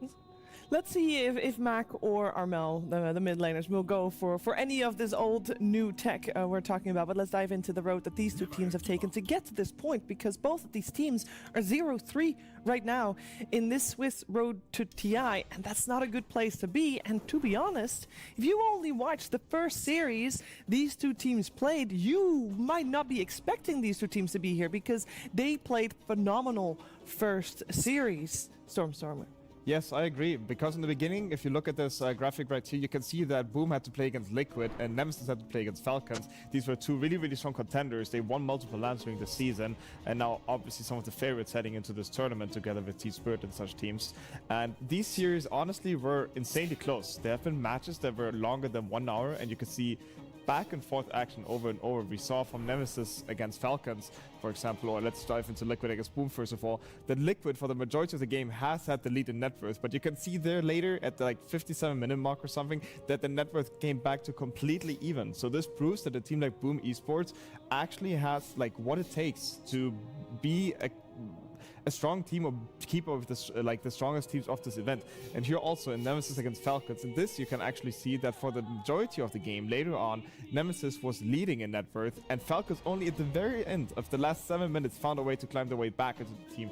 So not only do they show that they can dominate the game, but also that they can come back from being in dire situations. Yeah, and there's actually a little bit in that series from Nemesis versus Falcons. There's a little bit you wanted to take a closer look at, Lizard. Yeah, exactly what Stormstormer was talking about. Like, you just pointed it in a different direction, but Nemesis, the game that they did win versus Falcons, look, Falcons at this point were like 5-6k ahead, 4k at this moment. A team fight starts and it absolutely changes everything. Nemesis, they were waiting and biding their time for this one moment where they have Aghanim's Luna and Leshrac just jumping in, blowing Falcons up completely. I think this was a dieback on Weaver as well, who used his ulti time-lapse to get back in, or maybe he's the one that survives, but my point still stands. They turned the game that was 5k deficit into about a 5k lead, and they closed it out afterwards. So Nemesis, in this particular game, they needed a comeback, but in a game before, they were actually in the third game, the one that came after this one, they kept full control for the majority of the game, but Falcons in the end we're a bit too tough of a nut to crack. Yeah, if I could put it into words, I think both those teams are in a 0-3 score, but I don't think it fully resembles what they showed in the stage so far, the Swiss stage. Because they could have been, if small marches would have gone differently, they could even be like in a 2-1 spot, at least a 1-2 spot. So I think in some situations I also just got unlucky. Yeah, and that begs the question, Mystery. A series like that and having those series happen at the very opening series of the Road to TI, how big of an impact do you think that had on the series that followed after that? I think it could have been a big blow to their confidence, right? They played really well, their hearts out, as we saw here, and then they barely managed to beat Falcons and Liquid in this case. And honestly, they just needed that little more discipline that C teams are known to be a bit short of sometimes. And I feel like it was the same case here. They show really great strategy and really great skill, but they just lack that way of ending the game. But yeah, I think it could have determined the next series as well. It could have, it could have had an impact on their future series, and that's why we see them 0-3 now. And then the question comes, I mean, these two teams against each other. I mean, for reference, by the way, a lot of people will be familiar with Boom Esports. They've been around for a while. They've had a team at TI before as well. Nemesis, not so much. They actually did not qualify to anything this entire year apart from here the road to the international. So we don't really have a lot of data to go off of. And they only faced each other once, which was in the qualifiers for the international. And it was Nemesis that came out on top with the 2 versus 1. But I do think that was a couple of months ago. And Misery, you said it already yesterday. The teams that we see right here are different from even just a month or two ago. So surely these two teams, we have no idea what could happen here. Do we have an idea? I think it's hard to say. I think these two teams also know each other extremely well, right? I think there's 9 Filipinos in this game. So it's going to be probably a different series than some of the other matchups they also know each other, but it's in a very different way. So that's probably some mind games. Maybe also is maybe a bit of grudge in between these two teams. Like you don't want to lose to each other for the same reason I mentioned. So it's going to be a very interesting one. There's a lot of history, right? Like when you have 9 countrymen in one series, there's a lot of history when it comes to the teams that they played together, and I feel like that plays a big part. But if we're going to look at it from a positive light, right? From a positive side, at least 4 Filipinos are going to go through for tomorrow, to play tomorrow. The math is not entirely correct. At least 3. At least 3. Yeah, because there's a coach on with side. the 9, right, we do count Scam as a coach. Yes, so then, the lowest amount Filipino players would be 3. Still good enough. 3, yes. This is very true. There is also a lot of history. I mean, Scam's last tier that he played in was actually with 3 of the members of Boom, and I'm including the coach in there with Mushi obviously being his coach at that time. Will that help the team? Will it help the players? Stormstormer, do you think, like as a coach, knowing your opponents in that way, for Scam in this case, do you think that will help him prepare? I do think so. I think you use just every single Martian that you can get, right? And the more knowledge you have, the better, I would say. I think it's really hard to tell what is the best that the team needs, or what is like the most important thing that the team needs right now on this spot, because still your backs are against the wall, nerfs come into play, you're also like maybe not in your comfort zone, you traveled a long way, these guys had long flights behind them, and now they're here. So I think it's hard to tell what process teams are going through really, and like what they're talking about. But I think if they manage to somehow get back into the stage of like how they played on the first day and less on how they played today, because I think you could already feel they played with a little bit less confidence against Wildcard, and I think the other series was Boom. Heroic. Heroic. Oh, yeah, for Nemesis. Yeah, Boom plays against BB. Yeah, that's exactly. I think if they can get back to like their peak, to the peak shape, then we can have an exciting match ahead of us. I feel like a series like this often comes down to who wants it more and who refuses to lose TI on the second day, right? Who really pulls themselves together and brings out the game here in an elimination match. Yeah.